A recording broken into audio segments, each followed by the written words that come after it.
That was a good one. Oh, hello, podcast listener. I didn't see you join us at our fireside chat. I was too busy laughing and slapping my knee. I did that just now. It was such a good joke that you just missed out, podcast listener. But welcome. We've got a Yule log on the fire. We've got the Christmas tree up in the corner. Our presents are all wrapped. Welcome to our Christmas episode / New Year's episode of Battle School Dropouts. I'm Stew. And I'm Bakari. And we should start the episode with, an apology. We lied to you. We're not watching The Disappearance of Haruhi Suzumiya. Yeah. I forgot we told them we were going to do that. The worst thing we ever did was figure out what episode we were going to do. That was a mistake. Ahead of time.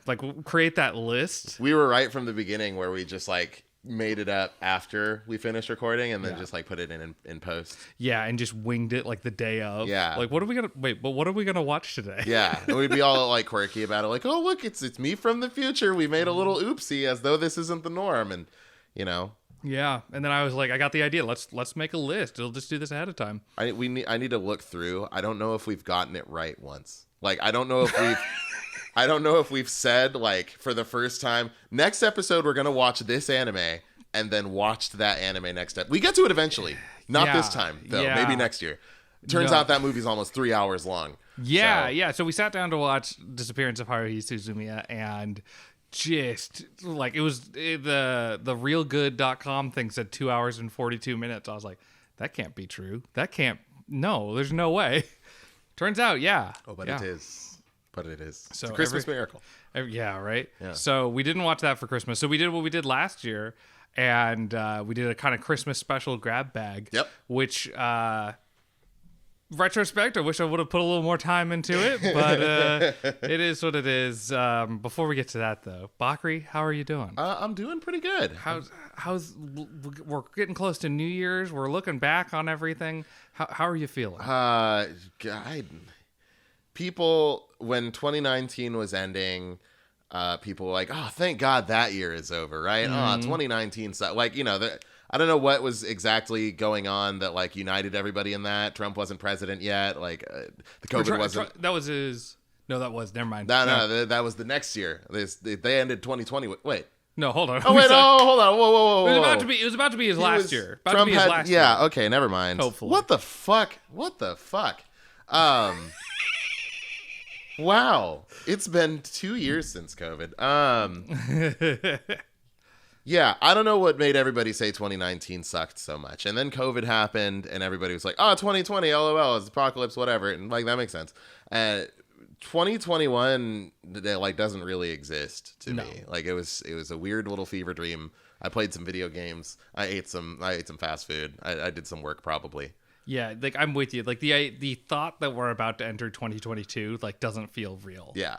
We're gonna enter 2022, and also I'm gonna fly a car to the moon. Yeah. Both things sound equally realistic. Totally. We're gonna wake up and be completely not even humans. We've been Martians, and they're like, what the fuck? What's a Donald Trump? What's a president? I don't know. I just had the weirdest dream. What's that? Yeah. Just the whole time. It's like Wizard of Oz, but we're I don't know, slugs. Yeah. Wouldn't that be great? You just wake up and you're a slug. You don't have to worry about it. Yeah, you're just a slug. Not one of those that gets stepped on after it rains either. You're like a sea slug. Yeah, you just get to be like, ooh, glad that's over. Time to go continue inhaling plankton or whatever I do. Yeah, that sounds dope. that sounds inhale cool some plankton hell. Right now. I'll do that right after this.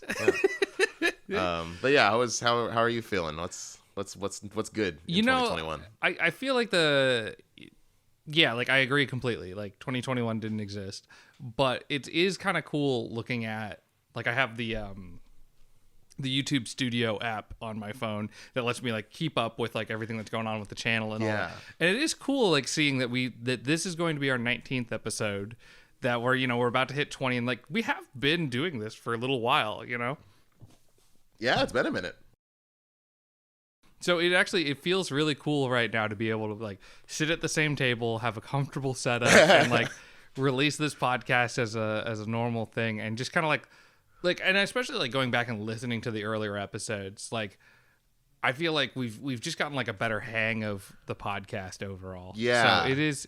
I feel pretty good in some ways. Yeah. I mean, I like to think that if we didn't spend, I think still, no, not quite the majority anymore. No, yeah, still the majority of episodes recording remotely.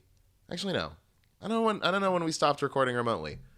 Anyway, if we didn't spend all that time recording remotely, I like to think that we would have gotten to this situation where we can sit at a table with our own microphones and a computer, which bare minimum. Everybody starts at this point. Yeah. But, we got here eventually. It only took 2 years. Yeah. But I don't know. It feels good to have like that many episodes under our belts. Yeah. And like, just like, that we've been sticking with it. We've had not exactly a consistent release schedule, but like that we have put out an episode at least once a month, basically. Yeah. So, yeah, I don't know. It feels kind of, I feel proud in some ways. Yeah. Like, as much as this is a podcast that I think falls in the category of sounds really fun to make, like, I don't know how it feels to everybody else. Yeah. I don't know. It's great. I feel really good kind of having all that. Yeah, definitely. I like in the sense that we didn't set out to, as much as we joke about it, we didn't set out to like make it in the podcast world, nor have we. But like in that way, we set out to, drink beer and talk about anime into microphones, and we have been doing the shit out of that for almost 20 episodes. Yeah. So that's a success. Killing it. Yeah. But yeah, no, it feels good. It definitely feels good. So, but let's get away from us talking about how great we are. Oh, yeah. We are great. It's important to note. Yeah. Yeah. So I'm thinking about, we're entering the new year and all that. What's been like your like big game this year that like you really dove into? Oh man. Did we do Sonic Adventure 2 speedruns this year? We didn't actually really get into doing the Adventure 2 speedruns, but it was earlier this year, I'm pretty sure. Yeah. Because we both streamed and both guested on the other person's stream. Yeah. So I think that was runs. early this year. And then we were doing the randomizer and stuff like that in person. That was like post us being vaccinated. So yeah, that was this year for sure. Okay. But even bigger than that, I think I have been, and this has been consuming my life, like especially this month. I have been really into Final Fantasy 14. I have put I think close to 300 hours into that in the last several months. Yeah. That's longer than I've played or really done much anything in a long time. No, this is like the year of Final Fantasy 14. Like this is the year that it seems to have like just it's on the MMO throne now. Like, totally. Like Warcraft has fallen down. It's shit its pants. It's like stumbling down the stairs and crying like a child. Yeah, it's doing the Sideshow Bob Rakes thing. Like, yeah. Like, I mean, really, like it's become a part of Final Fantasy 14 culture. Well, no, it's Final Fantasy 14 players are already annoyed about how much new Final Fantasy 14 players are shitting on World of Warcraft. Like the concept of the WoW refugee is like a real fucking thing. Like people are leaving WoW for Final Fantasy 14 in droves. And I never cared much for WoW myself, but like I don't quite understand what caused the sudden shift besides the the free trial. You can level all the way up to level 60, which includes the base game A Realm Reborn and the award-winning expansion Heaven's Word. You have to get the bid in anyway. Yeah. Yeah. If only we were sponsored. If only. If only. Yeah. Well, it is funny though you saying that because it wouldn't be a popular nerdy thing if there weren't gatekeeping. Oh, yeah. Well, no, it's not people being mad at WoW players joining. Like in my experience, and like honestly, as someone who played League of Legends like pretty consistently for years, like it's this real culture shock. Like people are very nice in 14 for the most part. Like obviously there's assholes and like you get 20 something million people in a game, someone's gonna be a dick. But like by and large, people are like really, really, really chill and welcoming. So like it hasn't been a matter of like, oh, these fucking WoW players, but like there's so many people who like make it a big part of their like online presence in the game is be like, this game is so much better than World of Warcraft. And it's like, yes, that's why we're all playing it. You don't need to, we're all here. We get it. You're preaching to the choir. Okay. I should do that with like every game I play. Like I just started Cyberpunk and I'll just be like, wow, this is a lot better than World of Warcraft. That 20-year-old game. You need to make a multi-part Diverging Paths video essay, at least 10.5 hours, specifically about how much better Cyberpunk how much better Cyberpunk is than World of Warcraft. Yeah. So it'll start like, okay, 1850, dawn of electricity. Is that when we got electricity? 1850. Don't question me on that. I'm not the man to answer it. I don't fucking. I watched a biopic of. No, wait, no. It was Ben Franklin who. Well, no, he did the thing with the kite. He did a thing with a kite. He didn't do shit with electricity. Look, I figured out the lightning has a fucking electricity in it. Oh, aren't I a founding father? Look, got his ass. I've probably mentioned this before. I grew up on a bunch of animated biopics, or I guess it's not biopics, animated history lessons by a Mormon animation studio that was very, very, very, very kind towards founding fathers and colonialists and all the rest. So, like, I saw the Ben Franklin one, and it was like, Ben Franklin invented electricity, and now we have flying cars. And it's like, thanks, Ben. And that's it. Thomas Edison had one, too, and he definitely didn't kill an elephant. Not at all. He just invented the light bulb. He's like, I'm gonna do something great, and he invented the light bulb, and everybody was happy about it. Yeah. It's there's such a like heel turn on that guy in like, I don't know, 2010 or whatever, where people were like, oh, actually, like Tesla is like cooler than Edison, and like Edison was a psychopath. Yeah. It was like, yeah, alternating current sucks. Look at me fry this animal alive. Like, oh, buddy, Yeah. You all right? And then you can't even like Tesla anymore because then like Elon has gotten so wrapped up in it. These inventors just keep ruining each other. I don't know. Can you call it? Musk invented something at some point. He's a very wealthy man who has invested in proper projects. Yeah, and he could pay a tiny little sliver of his wealth and make us disappear forever. So, it is fair. What it is. That's actually, yeah. Ooh. I take back all the fart comments. I mean, hey, that'd be I don't know, like. Actually, I was gonna say that could be a huge achievement, like getting that big old crybaby to like get mad enough to like erase you, have you waxed. But like, who knows how many people he's done that? I don't know. He could afford every ninja. He could buy every ninja that exists right now. That is actually kind of an uncomfortable thought that I've never had before. Not that I think we're at like the level where we would get killed by a billionaire. But if they wanted to, we need about 100 more 100 more subscribers, I think. Before they can, So don't forget to hit like and subscribe, everybody. Baby, yeah. Comment down below which billionaire you want to kill you. 2022, that's our New Year's resolution. Get murdered by a billionaire. Hey, every day we're getting closer to it. It might be indirect, but... I mean, yeah, it's going to happen to all of us eventually. So who knows? Oh, but Final Fantasy 14 Oh, good. Yeah, it's fucking great. I love it. It's... People talk that story up a lot, and I was genuinely, like, I mean, I'm sure everybody was an naysayer at first, but, like, it's like, how could an MMO tell a story on the scale of like literally any other Final Fantasy? And like, I came to realize that like, while it is very much a fully fledged, like massively multiplayer online RPG, like it is also very much a legit Final Fantasy. Like it's maybe got a bigger story. Like its story is probably bigger in scope than like any other entry in the series. It's very, very good. And it's a lot of fun to play. Yeah. Well, and it seems buck wild to me too, that like, this latest like expansion or whatever is like the finale of the story, right? It's the finale of like, it's not the end of it's not like they're gonna stop updating the game after this, okay. But this is like the story that's been told like kind of from the beginning. This is the climax of that, and then like afterwards they'll probably do some new bad guy will show up, go to a different, who knows, something will happen. Okay. But yeah, with Endwalker came out a week or two ago.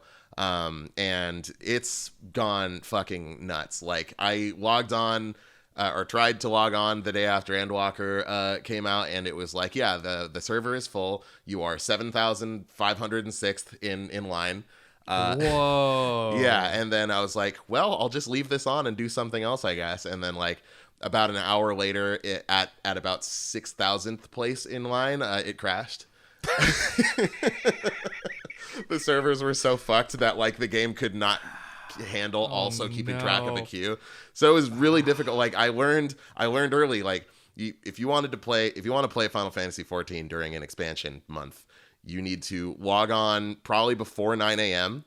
and you need to stay on, because if you get out again, you are not getting back in. Yeah, so you log in at the beginning of work, and then after work, maybe you can play.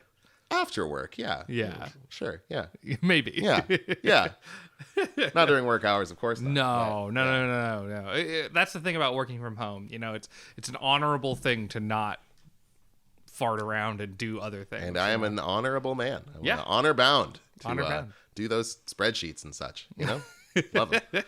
But yeah, no, it's been a great time. Really, really loving that game. I actually just got to the Endwalker content because I was still working on Shadowbringers, which was fantastic. Such a good ending. So excited to get into the new stuff. So yeah, that's wild to me that the story is like actually fun and enjoyable, because I'm so used to MMOs, they're just like a vehicle for you to do quests that are like kill 5 snakes and collect 12 venom snacks or sacks.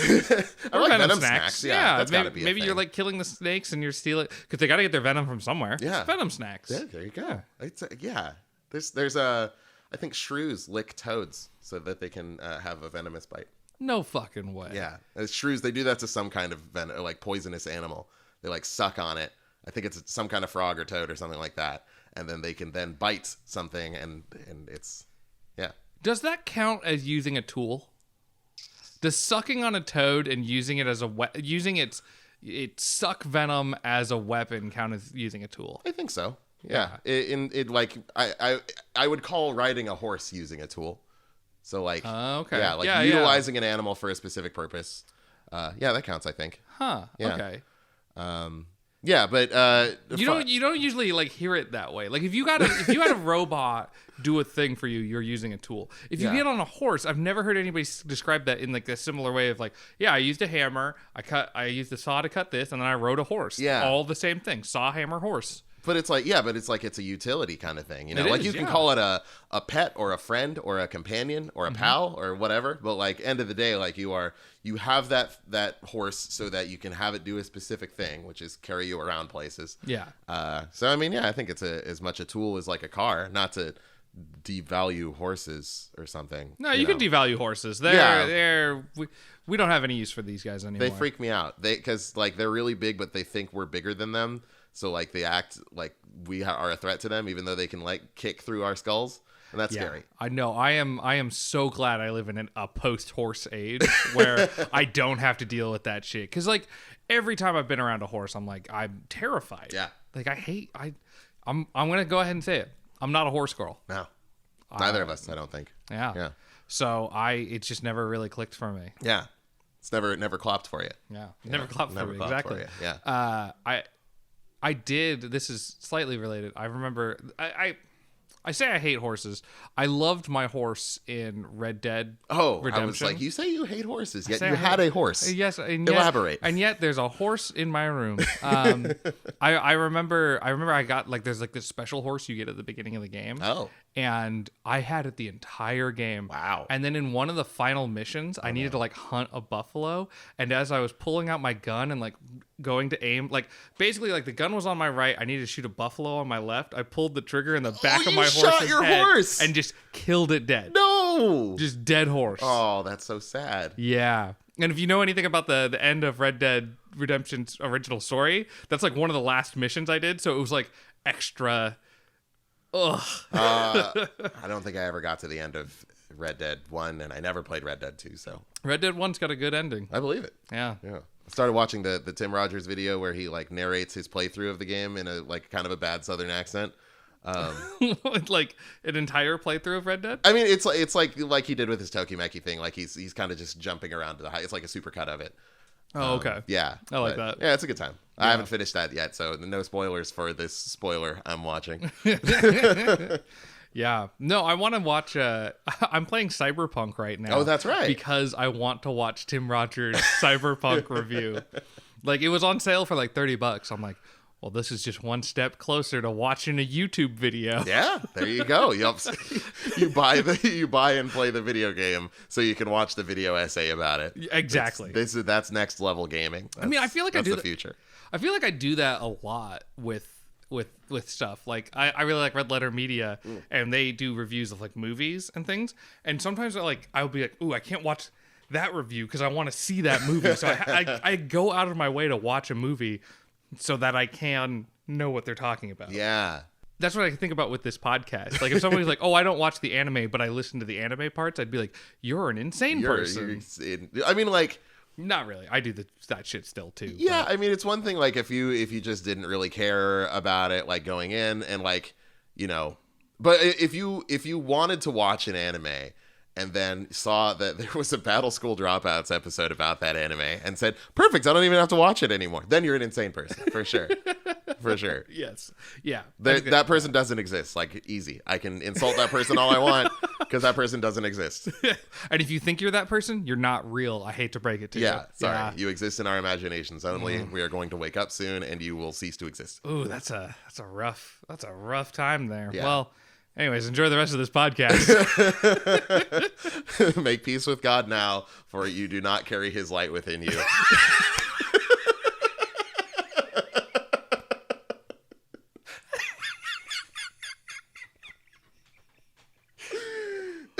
Oh, that is extremely good.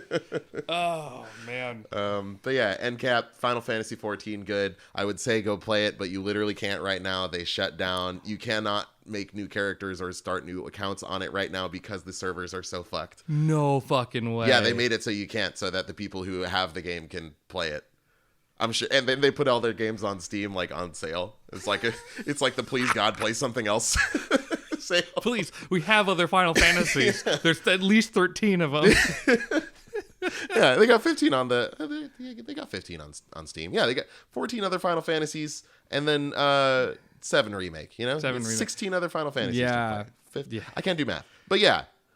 Did you like the 7 remake? I'm still working on it.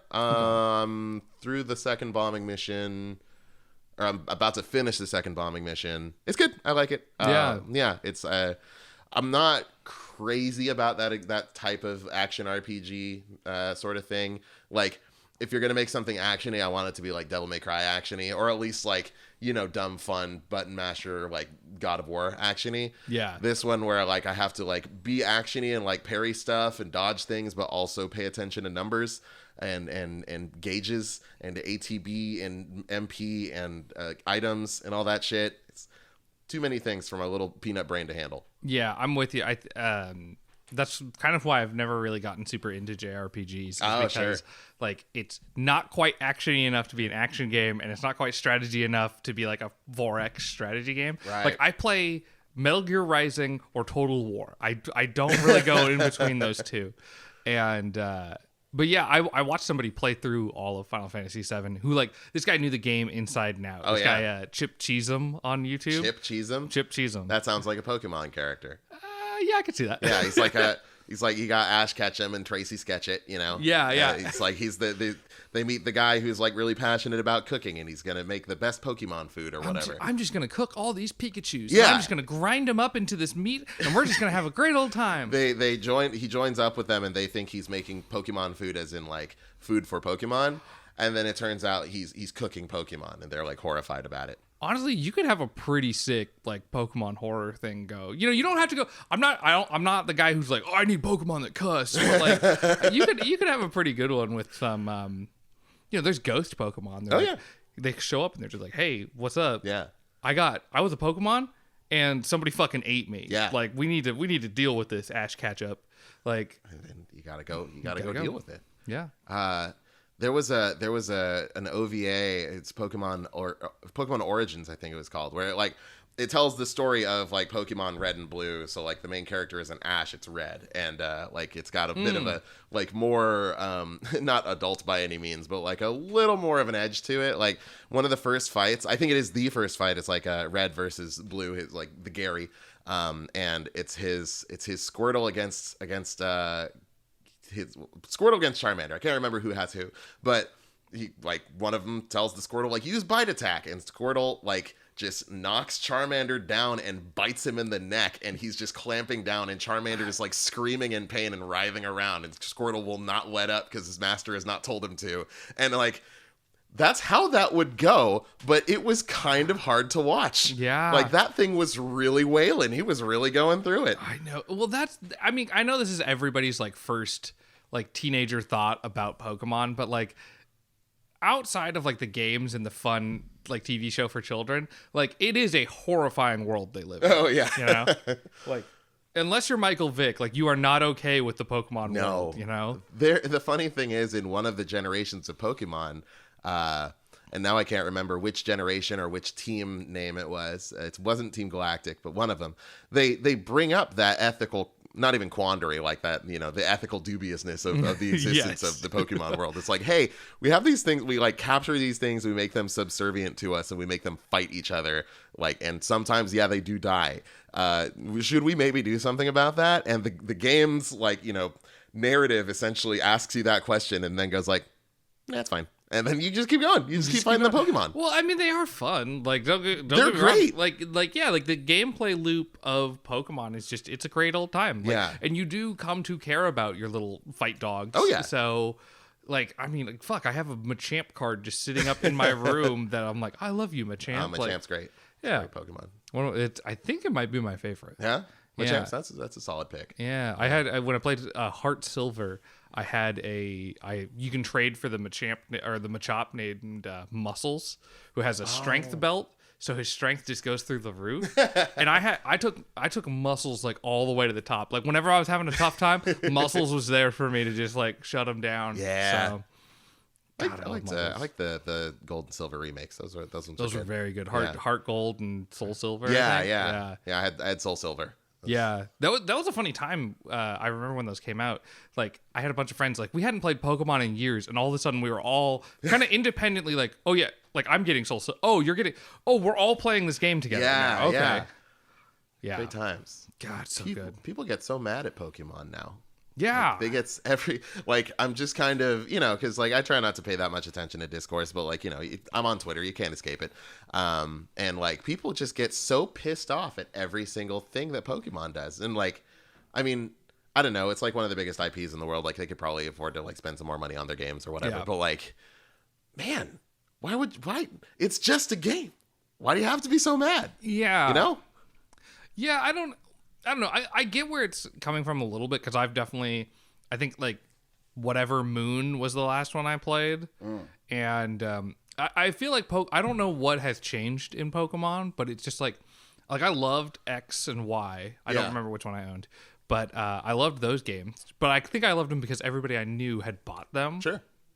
And now that I was playing like Moon, and I bought it like months after people were like done with it. Oh, really? And I was going through, I'm like, I'm not enjoying myself. Like, I think I've gotten the third badge or equivalent thing, or I've gotten to the second island or whatever. I was just like, I can't finish it. And I don't like hate Pokemon. I'm not like, Pokemon needs to do this to make me like it. But yeah, I don't know. Like, I feel like something's different, but it's probably that I'm an older man who's not as 40K is my new Pokemon. Yeah. So it's I've moved on, I guess. Yeah, exactly. Like, yeah, I don't know. Like, I got even less far into Pokemon Moon. I think I got the first badge, and by the time I got that, I was so burned out because the pacing of that game I thought was really, really bad.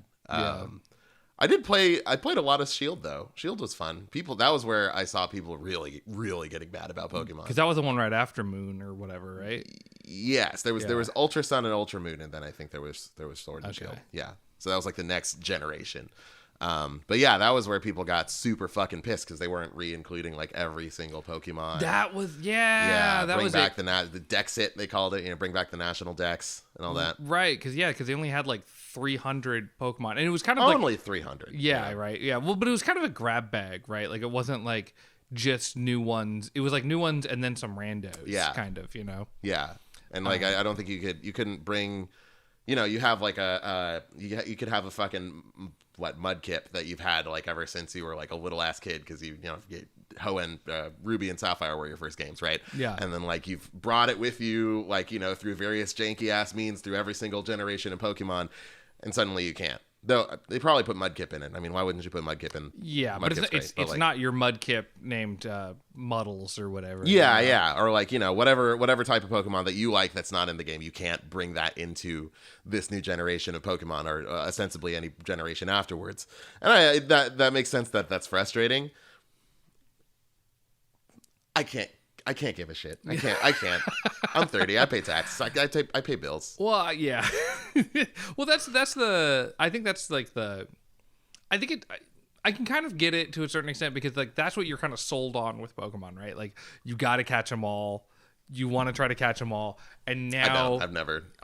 Trust me. Listen, I'm not that. But that is like what their slogan and everything is. Yeah. You know? So like now you can't catch them all. It's like, well, I've been duped. You know, 30 years later, I can't believe a giant brand would lie to me like this. You know? How could they do this? How could they do this? I mean, Nintendo has just been garnering like all sorts of ill will for the last couple of years. I think like there was the limited releases and all that stuff. Oh yeah, yeah. Like they're fucking. I think it came out that like they were making plans to update their like real life infrastructure for their online play for the first time since like 2002 or 2001 or something like that. So like people have been playing Smash Bros. Ultimate, like connecting to the same servers that existed when people were playing Phantasy Star Online on the GameCube. Yeah. That is an impossible amount of time to not upgrade your shit. It is wild. Because, like, Nintendo makes good games. Oh, yeah, they're like, great. Yeah, like, I think of, like, any game studio kind of thing, like, they put out pretty consistently, like, good stuff. Yeah. Like, you know, like, they haven't, like, we haven't seen, like, an EA Star Wars Battlefront kind of mistake from like Nintendo that I can at least think of off the top of my head. Yeah, none that I can think of. The Mario thing comes close, I feel like. Which Mario thing? Mario 3D All Stars. Oh, where they were that's some shit. Yeah, they were like you can buy this until April 1st, and after that we're taking it away. Why? Because fuck you. Like because fuck you. Yeah. Nintendo has such a weird attitude towards like digital stuff. Yeah. You know. Like they were like, well, it worked really well that we didn't make enough like classic NESs, so let's just do that for literally everything we release. Yeah, they're like learning from the things that one would consider like bad. You know, oh, they didn't make enough classic NESs to meet demand, and they're like, we should do that again. Yeah. No one luckily they're backwards on internet stuff, but nobody. If you know Nintendo, your uncle works at Nintendo, do not tell them about cryptocurrency. Do not tell them about NFTs. Oh, man. Pokemon NFTs. Oh, yeah. Oh, dude. Just imagine, like, oh, cool. I caught a Weedle. I don't really want him, but he is a part of the blockchain now, so I have killed an entire species in order to store him. Oh, no. Yeah. I mean, thankfully, like, they don't know how to use computers. So, like, the people, like, I mean, that is no slight. We were just saying they make great games. That's not a slight against their devs. But, I mean, you know, the people running that company are old-fashioned, let us say. So, yeah. It'll be a long time until, like, the NFT market will have long since imploded when they get the idea, hey, we should use those non-fungible tokens to make kids pay hundreds of thousands of dollars for those Pokemons. Like, that's how they talk. They'll hear about NFTs from an article about how NFTs market has just collapsed and blockchain has become illegal. Yeah, they're all pissed off. Why didn't we think of that? I got so many blocks in my backyard. We could have made hella chains. So many.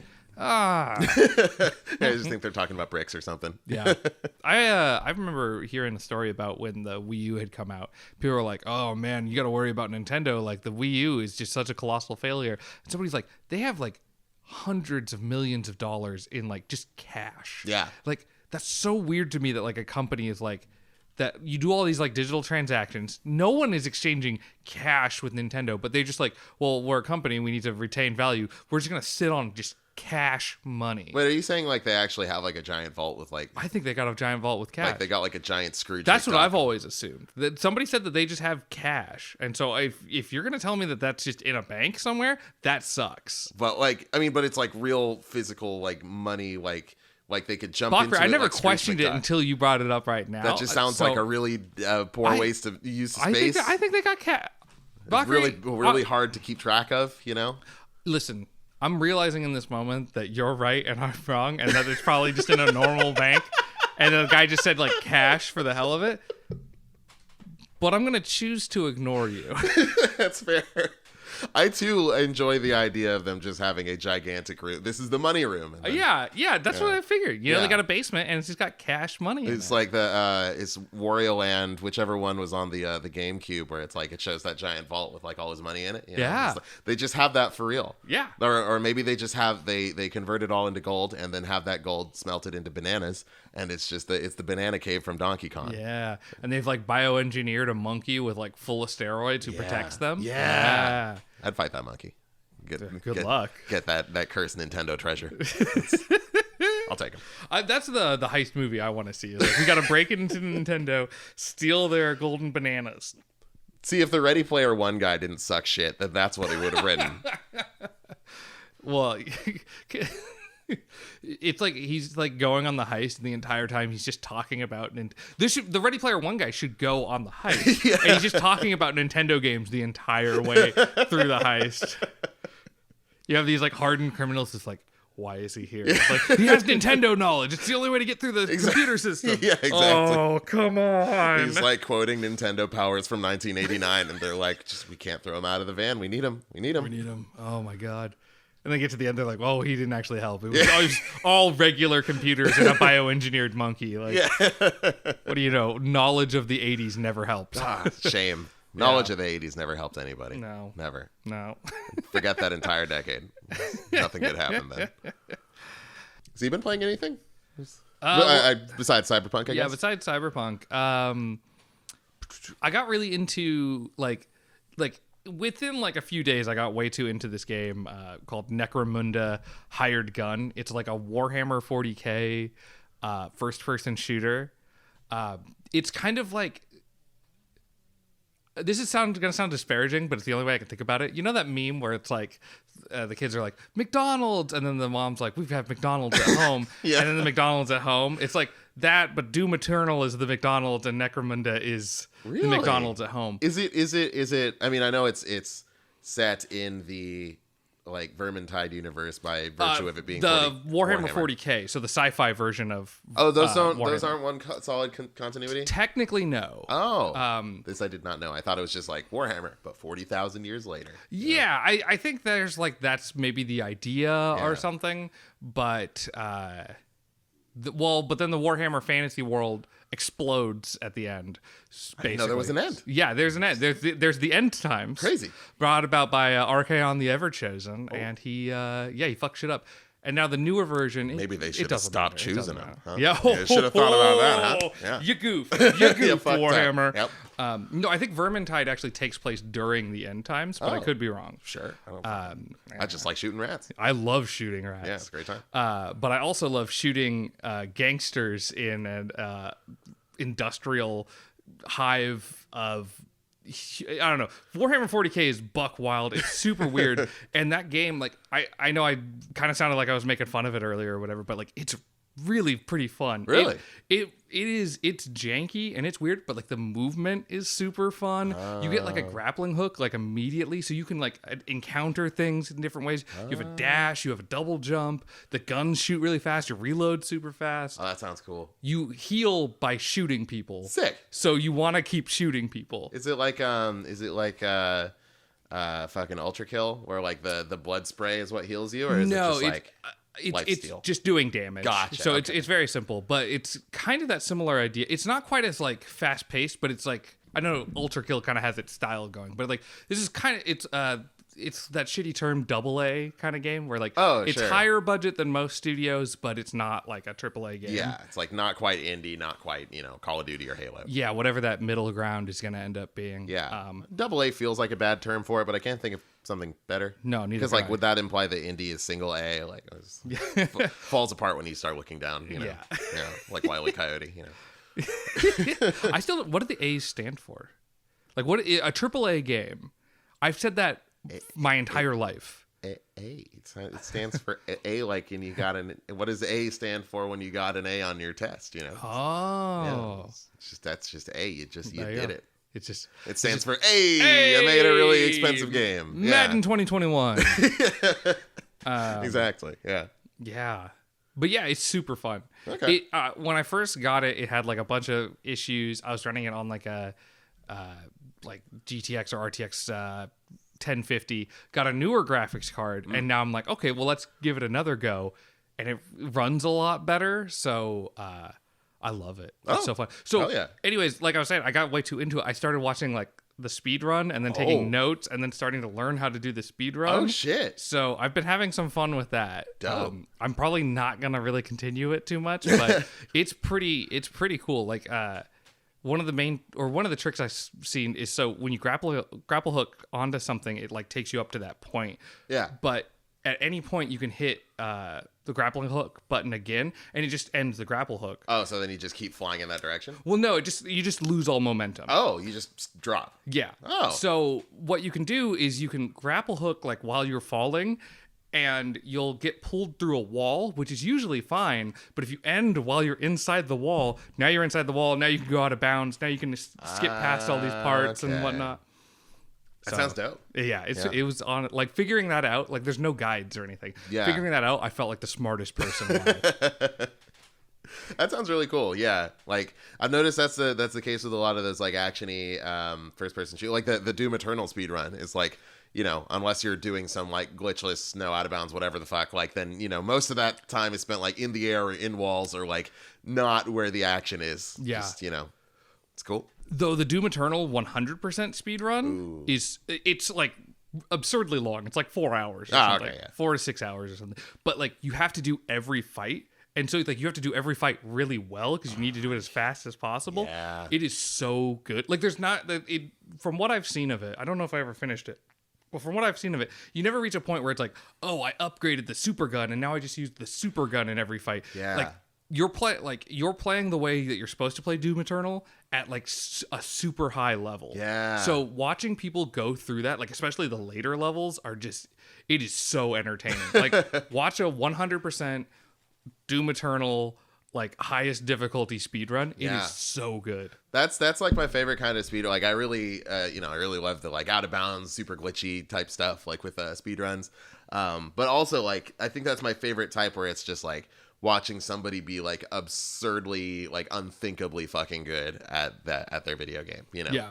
Like also like especially that kind of endurance run. Like damn, like people do the same thing with Sonic Adventure 2, like all 180 emblems, and like that's like a 6-7 hour speed run, something like that, maybe longer. And I'm like that's like, you know, pretty wrist intensive, you know what I mean? Like you're doing a lot of shit, right? So like that just sounds difficult just from like a physical standpoint. Like I don't know if athleticism is the right word, but like you need some kind of phiscal conditioning to be able to grind that shit out, you know? Well, there's like a mental toll on you too, because like I did Fallout New Vegas like way back in the day. My friend and I like slowly kind of learned how to speed run that game. Yeah. And I got it down to like an hour or 40 minutes or something. But like even that, it's like, okay, I need to go here, I need to do this, I need to get these certain items so that I can do this thing. Yeah. Even like that, it's like I got to one part and I got stuck, and I got there for like 10 minutes, and it was a killer run.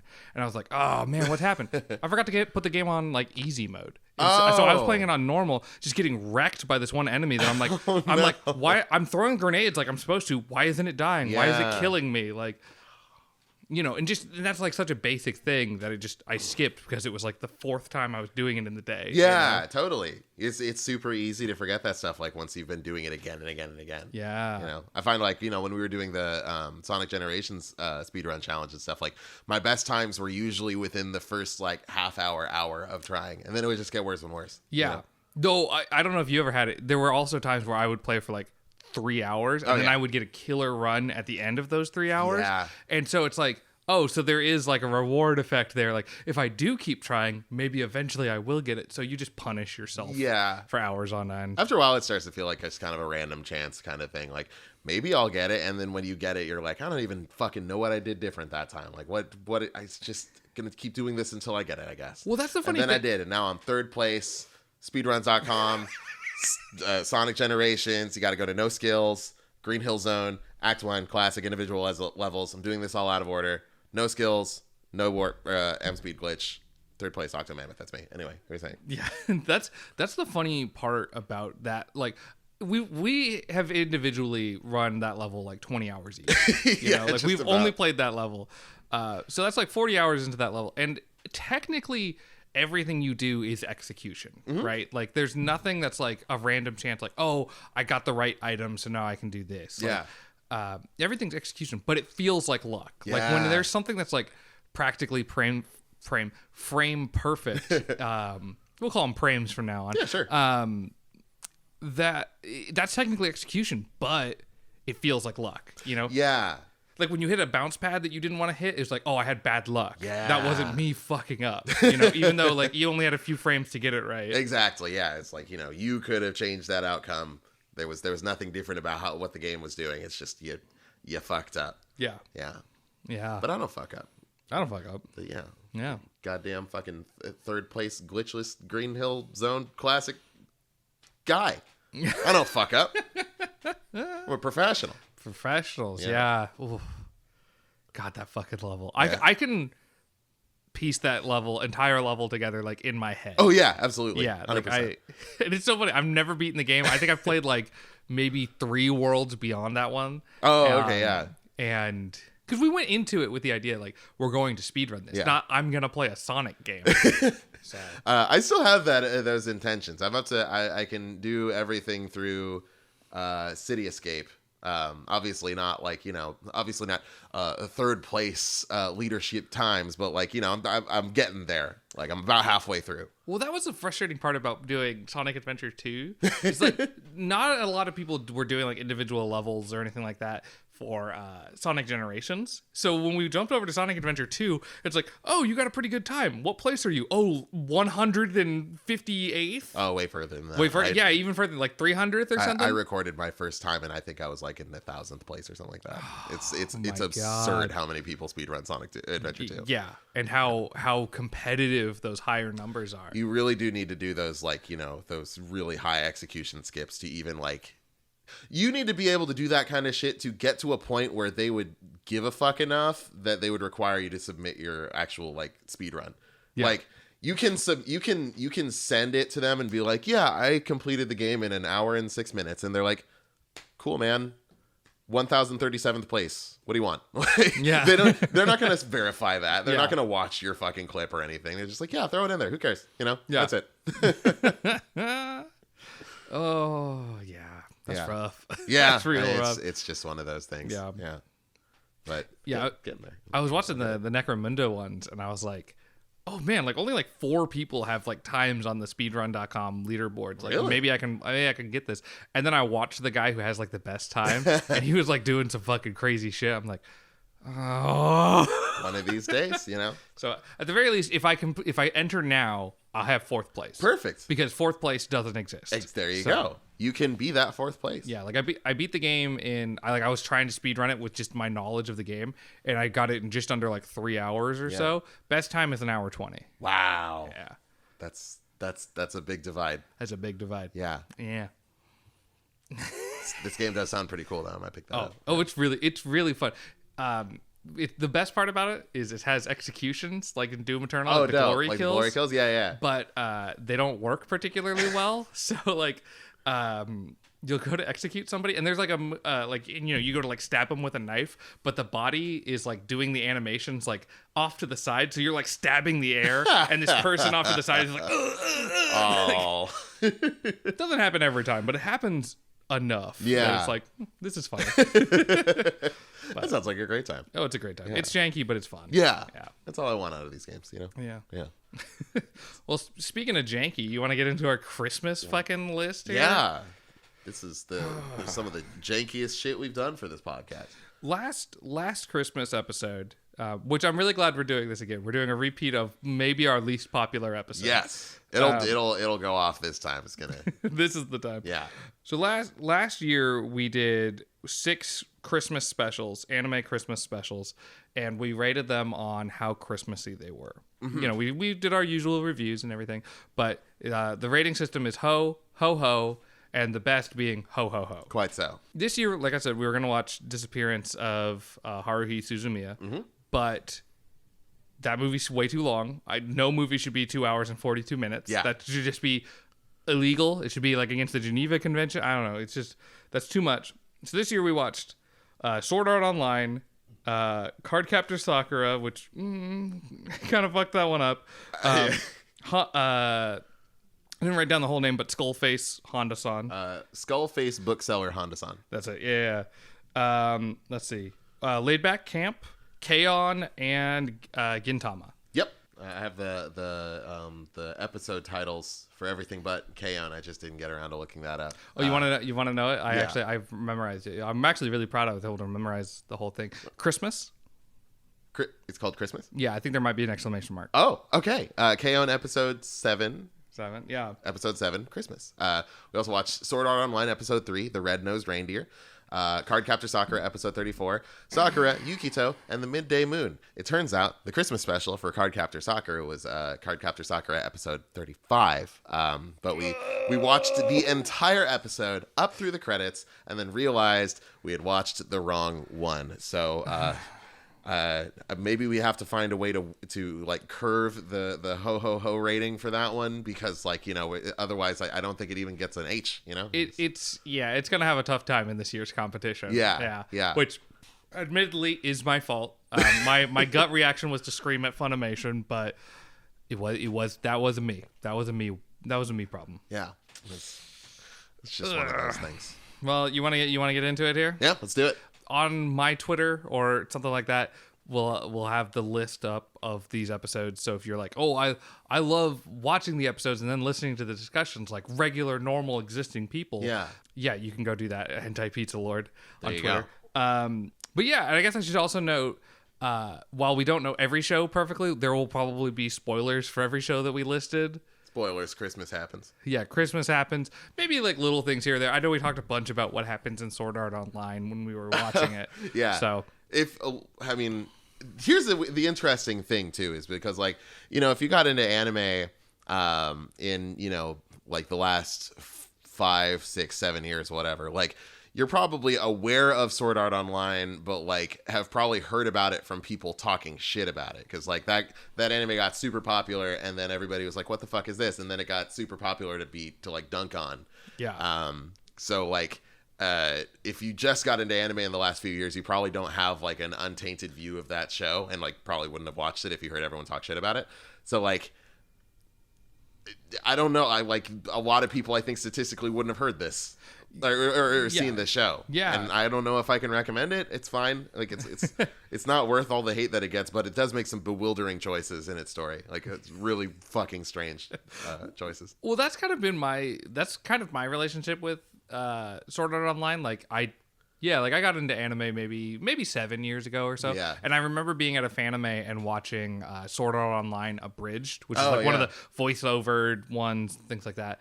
And that was my experience with it. And I was in a room full of people that really liked that abridged story and also seemed to really like Sword Art Online. Yeah.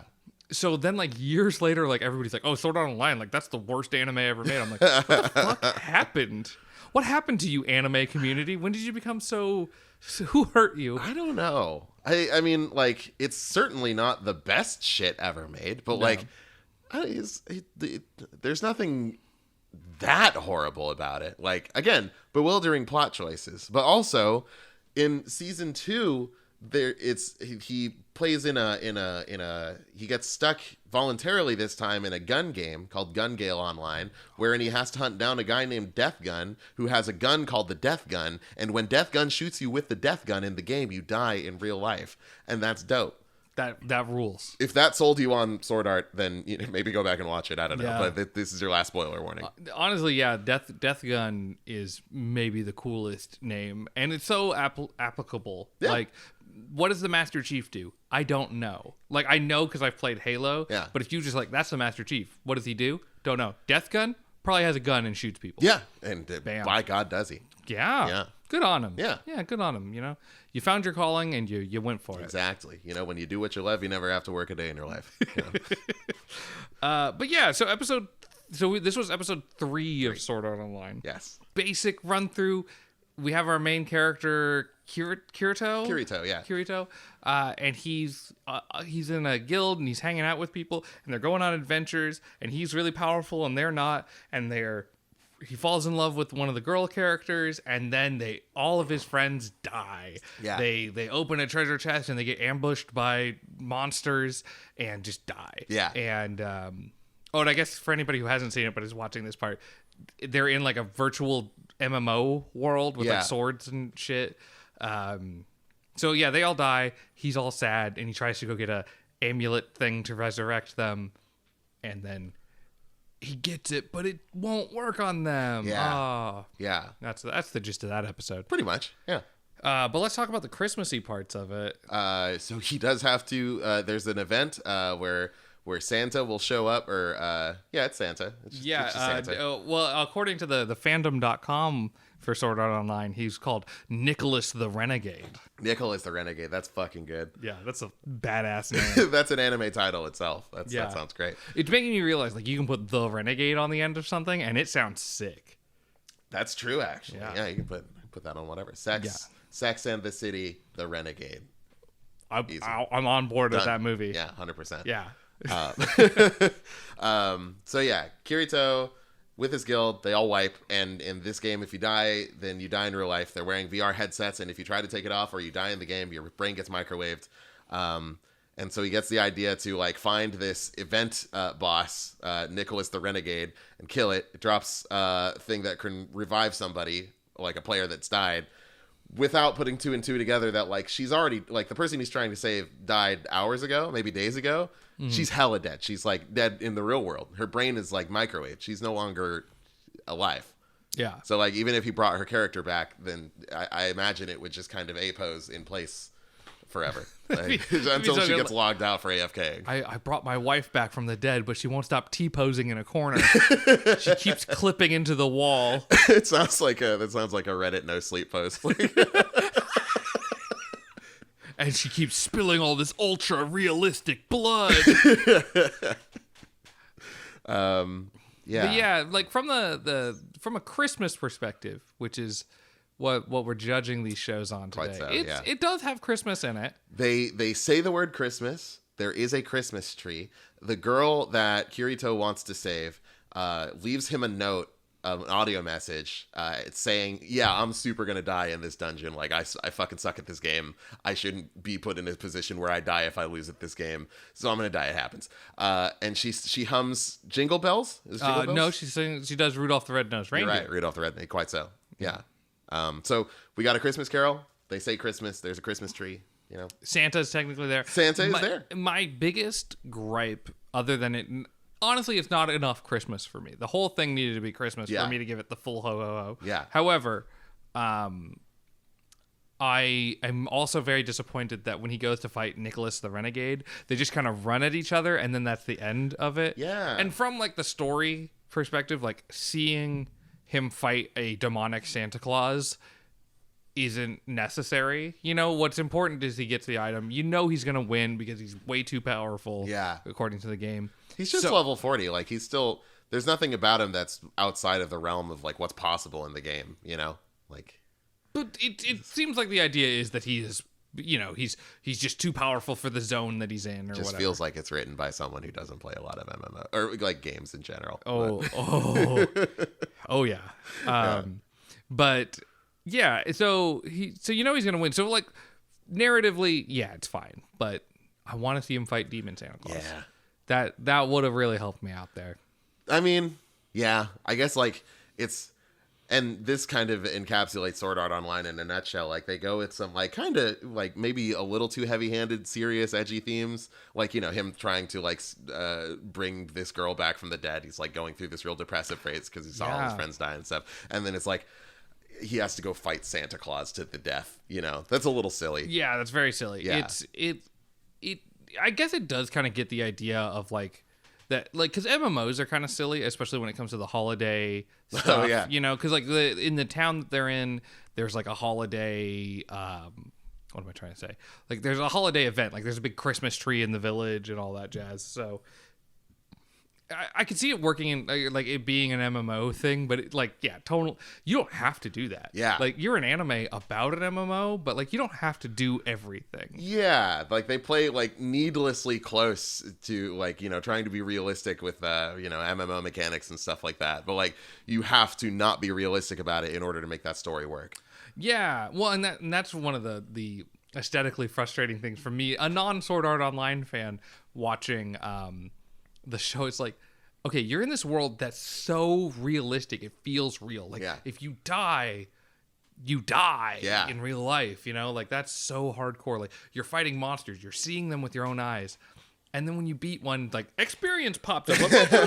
You know, it's like what an immersion breaking thing, you know? I mean, and presumably you're trying to make an immersive thing. Otherwise, why make it an MMO? Yeah. So I have to imagine they probably have a pretty sophisticated, like, UI settings. Like, you could probably play, like, how they have, like, Call of Duty has, like, a hardcore mode where it takes away, like, your reticle and your mini-map and your stuff like that. You know, your bullet counts or whatever. I'm sure, yeah. Yeah, like, maybe they had something like that before they, put in the code that kills people if they die in the game. You know, that kind of changes priorities a little bit. I am going to leave on everything. You put me in a game where if I die in real life. Oh boy. Oh yeah. Yeah. Give me all the information. Yeah. I want to have the fucking the game FAQs.txt file, pulled up next to me. Have the walkthrough and everything. You know. Yeah. Like I would absolutely just sit in that beginner town. It's like I'm just gonna practice mining. I don't know. Like I'm not doing shit. Guys. I'm not here to die. There are actually people who do that. Like there's a lot of regular townsfolk who are just like players who are like, I'm not gonna fucking fight those things, and so they just like pick a crafting class and like, I'm just a fisherman now. That's my life, Yeah, that's fine. That'd be me. Yeah. I'd be an MMO. I like fishing in MMOs, so I'll go do it in IRL MMO. Yeah. They go into that a little bit. Right before or right after Kirito and his main love interest Asuna adopt a glitch as an actual child. I tell you, some of the decisions that the story goes places. You can say many bad things about SAO, but it sure is interesting. Yeah, well, but that's one of the, because if you adopt missing no, it actually kind of can corrupt your whole game save. So, not a great move on their part. That is pretty much what they do, though. They adopt missing no, but like in this case, missing no is like a little pixie girl or something like that, and they're like, "You're our daughter now. We're teenagers," and then and that's it. I wish they would say that verbatim. I'm pretty sure they do it. That's directly translated. I'm pretty sure that's what they say. You're our daughter now. We're teenagers. There's like, I wish I maybe I just have to make up a hypercut of like the wackiest shit that they do in SA, because like fucking buck wild story. I tell you what. Yeah, you really made it sound interesting, because there was because I don't want to give away any spoilers, but like there was a thing I was like, man, it'd be really interesting if they did this thing down the line. And you're like, yeah, they kind of do that. I'm like, what the fuck? Can I just like double layer this because I want to talk about that? Yeah, go for it. Okay, so we're more spoilers. This is a spoiler crunch wrap here. Like I'm gonna spoil it more. They do get out of the game eventually. It's been like a year. Kirito has to like readjust to being like, in the real world again. I think there is like a lot of physical training or therapy he has to do and stuff like that. His sister, we find out he has a sister, and she is a kendo practitioner. She's like, she's like varsity in her high school kendo, what the fuck ever. I don't know how that works. And he goes like, hey, you want to spar? And she's like, brother, you don't do kendo. And he's like, yeah, but I've been like sword fighting for the last like year, like in the game. And she's like, okay. And so they go into the dojo or whatever, and he takes his sword, and she's got like the the profession, like the stance, like she knows how to play this sport. And Kirito does his like anime protagonist, like the sword up in the air, arm forward pose. I can't really explain that any better to the camera, to the people listening. But yeah, and then they fight, and then he doesn't win, but his sister is like really impressed at how good he's gotten at sword fighting in that video game. Like Kirito, they try to allude to the idea that like, yeah, Kirito, he's like an actual real world badass now because of the video games. And he also stabs a guy in the parking lot because the guy tried to marry Asuna's comatose body that was stuck in an elf game. We're in spoiler zone. Yeah, I guess this show's been around for like 10 years. It came out like 2012 or whatever. Yeah, you can't get mad at us. Yeah. You're not allowed to get mad at us. And like, if this makes you curious, go watch it. It's still batshit. Honestly, I'm leaving a lot of stuff out. You telling me that stuff makes me a lot more interested in watching the show. There's a lot of episodes that'll make you very upset. Good, great. It's just what I want. Yeah, I'm not saying it's an easy watch, but it sure is interesting. I watched the entire Cowboy Bebop live action and came away with, that was interesting, and I can't stop talking to people about it, so I can relate. I still need to start that at some point. I have not. You don't, but No, I will. I'm going to start at some point. Okay, I can't stop you. Okay, so let's rate this episode. I'm giving it a ho and a light additional. Yeah, like a ho. Like a ho. Yeah. Like I don't want to say it's like fully deserving of another hoe, but also it just I want more Christmas, you know? It was not an episode about Christmas. It was an episode that took place on and around Christmas. Yeah, and there's Christmas stuff in it, but it's also a Christmas bummer. Yeah, So, very true. Yeah. Were there other Christmas bummers on the list? Not that I can remember off the top of my head. I guess we'll find out as we get to. I mean, the next episode's a Christmas bummer. Yeah, You know, in a different way. in its own way. Yes. Well, before so are you in agreement? Yeah, 100%. That is exactly. I was like same. HOH. That is my that is my score for that. Okay, I'm with you. Okay, so the next episode. Cardcaptor Sakura, episode 34, Sakura, Yukito, and the Midday Moon. So, Cardcaptor, I fucked up. Cardcaptor Sakura has a Christmas episode. It's called like Sakura's Wonderful Christmas. Yeah. And I read the description, and it's exactly what I wanted tonight. Yeah. And that's episode at 35, and I put on episode 34. And we couldn't go back. We just have to do it next year. Yeah, we're not on a time crunch, but we sat down to watch 6 episodes. Well, We got 6 episodes worth of beer. If we watched the Cardcaptor Sakura episode, we would have gone over the time of the disappearance of Haruhi Suzumiya time. That's what was in my head. Like we would have It's like a sunk cost fallacy. Like, Yeah, we so- already called this audible. like, listen, we're not going to watch this thing because it's too long. But if we admit our failures, then we double admit our failures. Yeah. So, No, that's very true. So we're just leaning into this. We're going to talk about an episode that's not Christmas. Yeah, at all. And if you're upset about this, I am too. Yeah. Especially because, like, you know, the fun thing about these Christmas specials is, like, there's a certain sort of, like, with the exception of Sword Art Online, because it's you know, kind of an insane people show, it's got, like, every Christmas episode has a little bit of levity to it. Even in something like Detective Conan, where, like, you know, it's everybody gets murdered every episode. Like, there's something light about it, you know? And Cardcaptor Sakura already has this, like, really comfy air to it. Like, it's a very chill, gentle, like, warm anime to watch, you know? It is, like, the most gentle show I've ever watched. This is, like, your mom waking you up on, like, a Sunday afternoon. Doesn't want to wake you up, like, too harshly, but she's like, hey, just so you know, we made pancakes. You don't have to get up right now, but pancakes are there. Yeah. It's like, oh my God. It was like, at one point I'm like, is the audio going? Like, this is so calm. Yeah. It's funny because I watched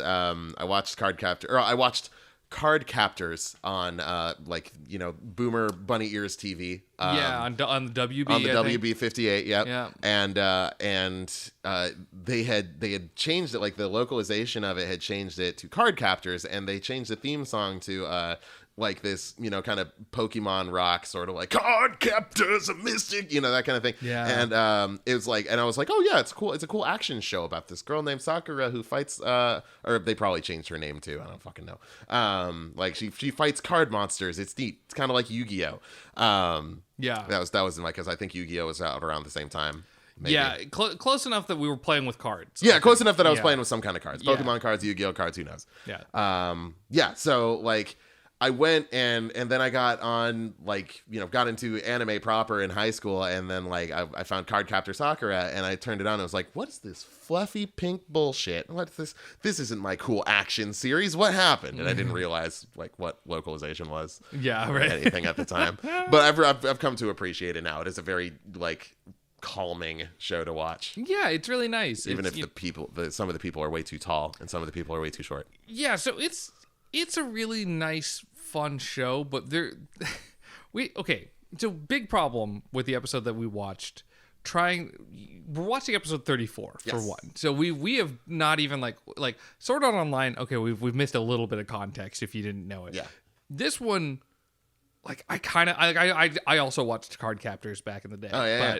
But like I don't know anything about this current version. So you have our character Sakura, and she's like, in this episode, there's like a scavenger hunt. Everybody has a buddy, and everybody has to go around this town and solve riddles to get a stamp to go to the next area of the scavenger hunt. Yeah. So, okay, fine. Good episode. Great great premise, a lot of fun, very cute. The person she teams up with is like very tall. Yukito, that's his name. Yeah. He's very tall. Very it's like tall. twice her height a lot of the time. Yeah. Like it looks like an adult hanging out with like a first grader. Yeah, like a little kid. Yeah. Like a just learning to read kid. Like she comes up to her elbow max. Yeah. You know, They go off model sometimes. So like sometimes she's like close to his shoulder, but most of the time, down elbow height. Yeah, and it's weird because it's so jarring because like I get it. Like I can imagine, you know, you're an elementary school girl, you watch Degrassi, you think the high school kids in that are cool or whatever, you know? So like okay, but they never explain like what the age relationship of these two characters is, or if they do, we just like happen to miss that one sentence or something. Yeah, I sure missed that.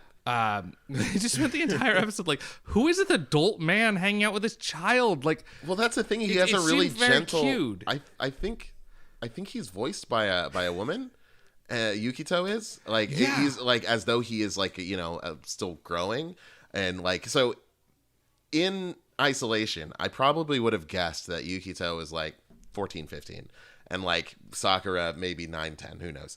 You can grow a lot. But then he talks to Sakura's teacher, who's talking to him as though she's kind of interested and kind of talking to him like adult to adult.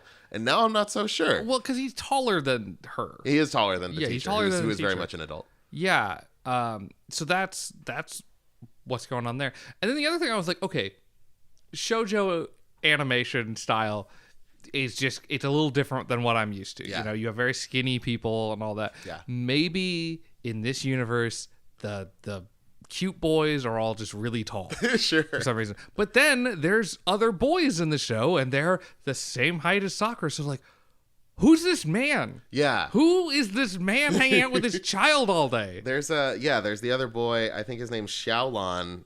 In this, he was Lee in Cardcaptors.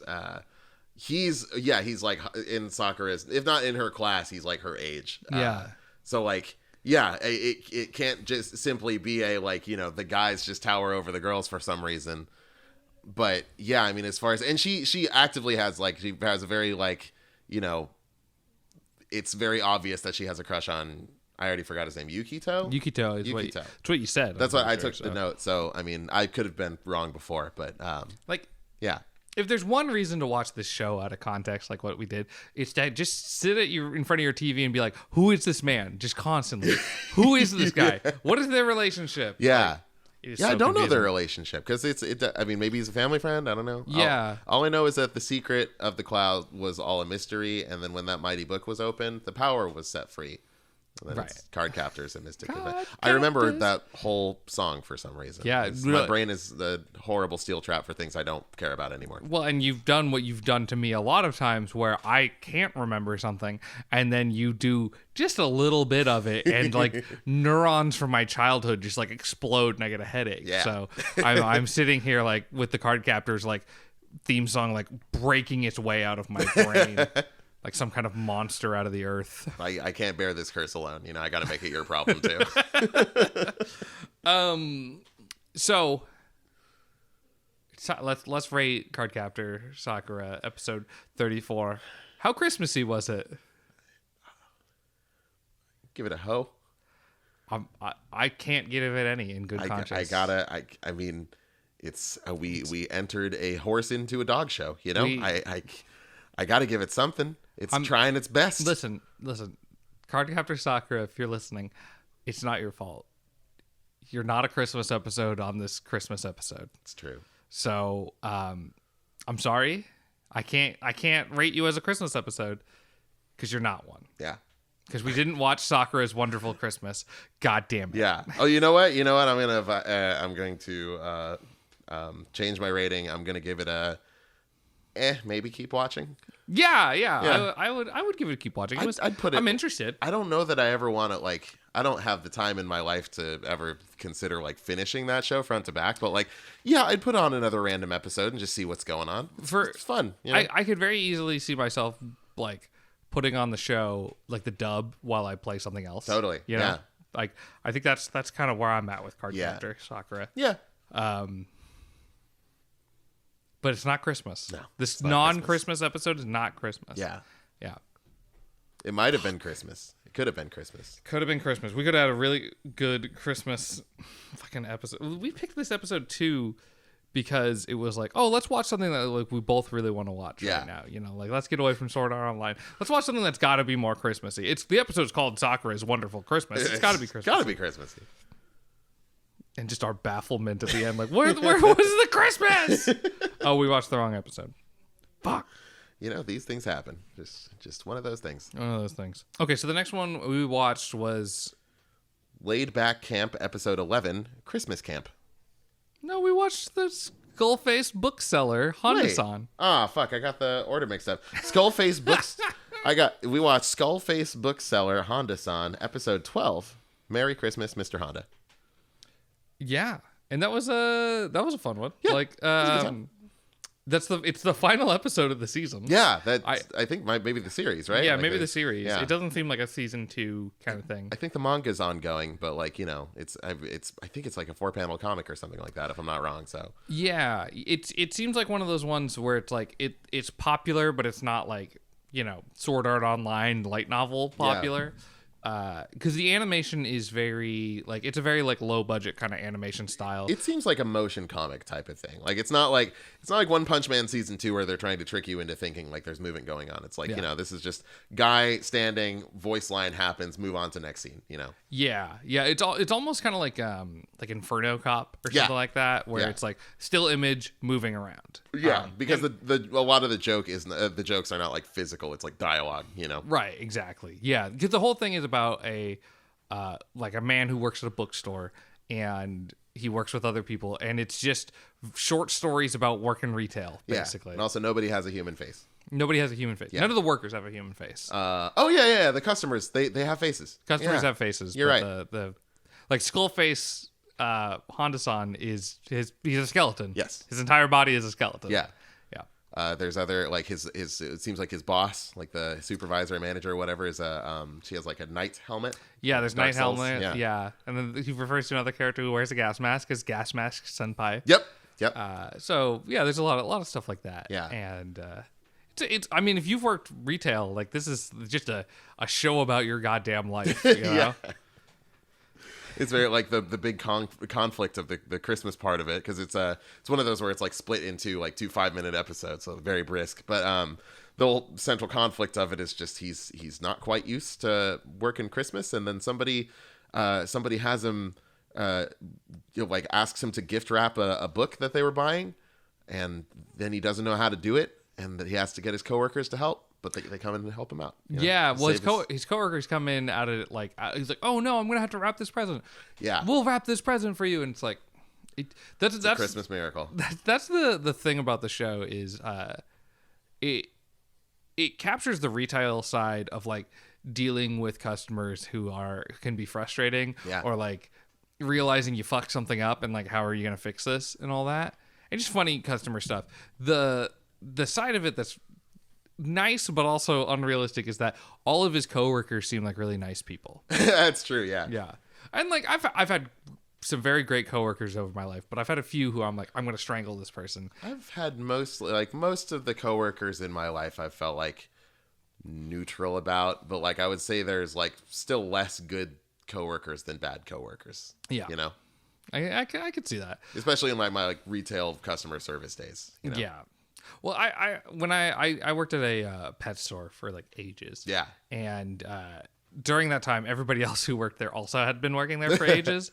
And it was one of those things where it's like, we don't have anything in common in our regular lives and would never hang out. But because we have this like shared like brothers in arms, like retail thing, it's like we're all going to go out to a bar together and we're all going to get like drunk because of what we went through at work. Yeah. You know? Yeah, it's that like shared experience kind of thing. Absolutely. Yeah.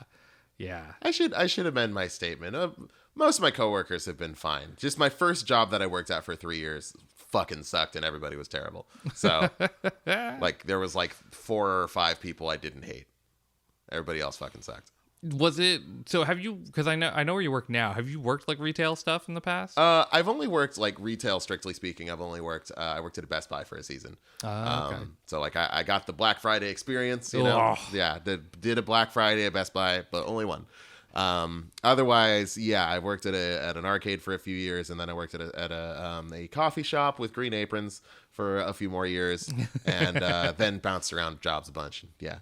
I feel like the coffee shop experience is similar enough to like. I mean, retail / service is pretty similar. Yeah, in a lot of yeah. ways. And then after that, I was delivering pizzas. You know, like it was all like customer service. It just Yeah. wasn't retail per se. Yeah. That's a good point. Yeah, I wasn't selling things I was selling things that were made to be eaten. You know, or consumed in some way. Yeah. Well, and that's all like dealing with that customer of like, okay, you need to get them what they want. You know, the customer comes first, but also they're gonna scream at you at certain points. You know. Yeah, totally. It's terrible. But yeah, this is a fun Christmas episode. Yeah. Just everybody's friendly. Everybody is buying things. It's fine. The second half is about what it's like to work a closing shift at a store. And that's like the send off. You know, he finishes his shift. Everybody's clocking out. They're going home. They say good job today, and then he goes like, well, same thing tomorrow, and then end the episode. You know. Yeah, and the series. Yeah, Yeah, and the series. Yeah. yeah. It's a nice ending. Yeah, Yeah. Plenty of fun. yeah. There's not a lot happens. Like No. it's I mean, it's kind of one of those like I don't know, not even Seinfeld caliber, like, you know, level of like inaction. It's just kind of like talking about everyday stuff. So like, yeah, if you don't have that sort of retail frame of reference, then like, yeah, you might not get out a lot of it. But like, you know, it's fun. It's enjoyable. Considering it's 10-minute episodes, I'm down. Yeah, like I can't hate it, but I'm not excited by it. Yeah. Like 12 episodes, 10 minutes a pop. Like that's about a movie. It's about 2 hours. Yeah, that's a good point. Yeah. So like you sit down and watch the whole thing, and then you got that under your belt. You're done. You know? Yeah. It's neat. What'd you give it as far as a? I'd give it a ho-ho. Yeah. I mean, like the first half is very Christmassy, and then like I feel like retail is kind of just universally kind of Christmassy in a lot of ways. Yeah. Like it's so tied in with Christmas at this point that you can't really separate the two. That's very true. Yeah, I would give it. I'd give it a ho-ho. Like if we're just talking about specifically Merry Christmas, Mr. Honda, then yeah, I'd give it a ho-ho. Yeah. Okay. It's about Christmas. They say Christmas. There's probably some kind of Christmas tree or whatever in it. You know, it's Christmas focused. It's plenty of Christmas. Yeah. Yeah. Ho-ho is appropriate. Okay. Hell yeah. Well, let's get on to the second half here. Yeah. It's all Christmas from here on out. So we watched Laid Back Camp. Episode 11. Episode 11. And so I think Christmas Camp might be the one that the two of us are the least familiar. Not Christmas Camp, Laid Back Camp. Yeah. Like I've seen the first episode, maybe 2 episodes, and it's not my thing for the most part. Sure. This is my first time ever laying eyes on this show directly, though one of my very close friends is really big on this show and has tried to get me to watch it since it came out. And so this one's for you, Ron. Yeah, it's fun. I liked it. I could watch more of this. Yeah. Kind of like Cardcaptor Sakura. It's a very, very, very, well, it's laid back as in the name. It's very chill, you know? Yeah, very, very chill. It's about like a group of girls who all go camping together. Yeah. This is something I could like. I have a rotation of shows and movies and stuff that like I go to sleep to. This could go on that list. I don't mean that negatively. It's just, I could fall asleep to this, sure. Yeah, it is so like chill and low stakes and whatnot, and so like friendly and wholesome. Like this is a very wholesome anime. Yeah, totally. Or at least this episode is. Yeah. I don't know if like we just missed the big tournament arc or whatever of Laid Back Camp.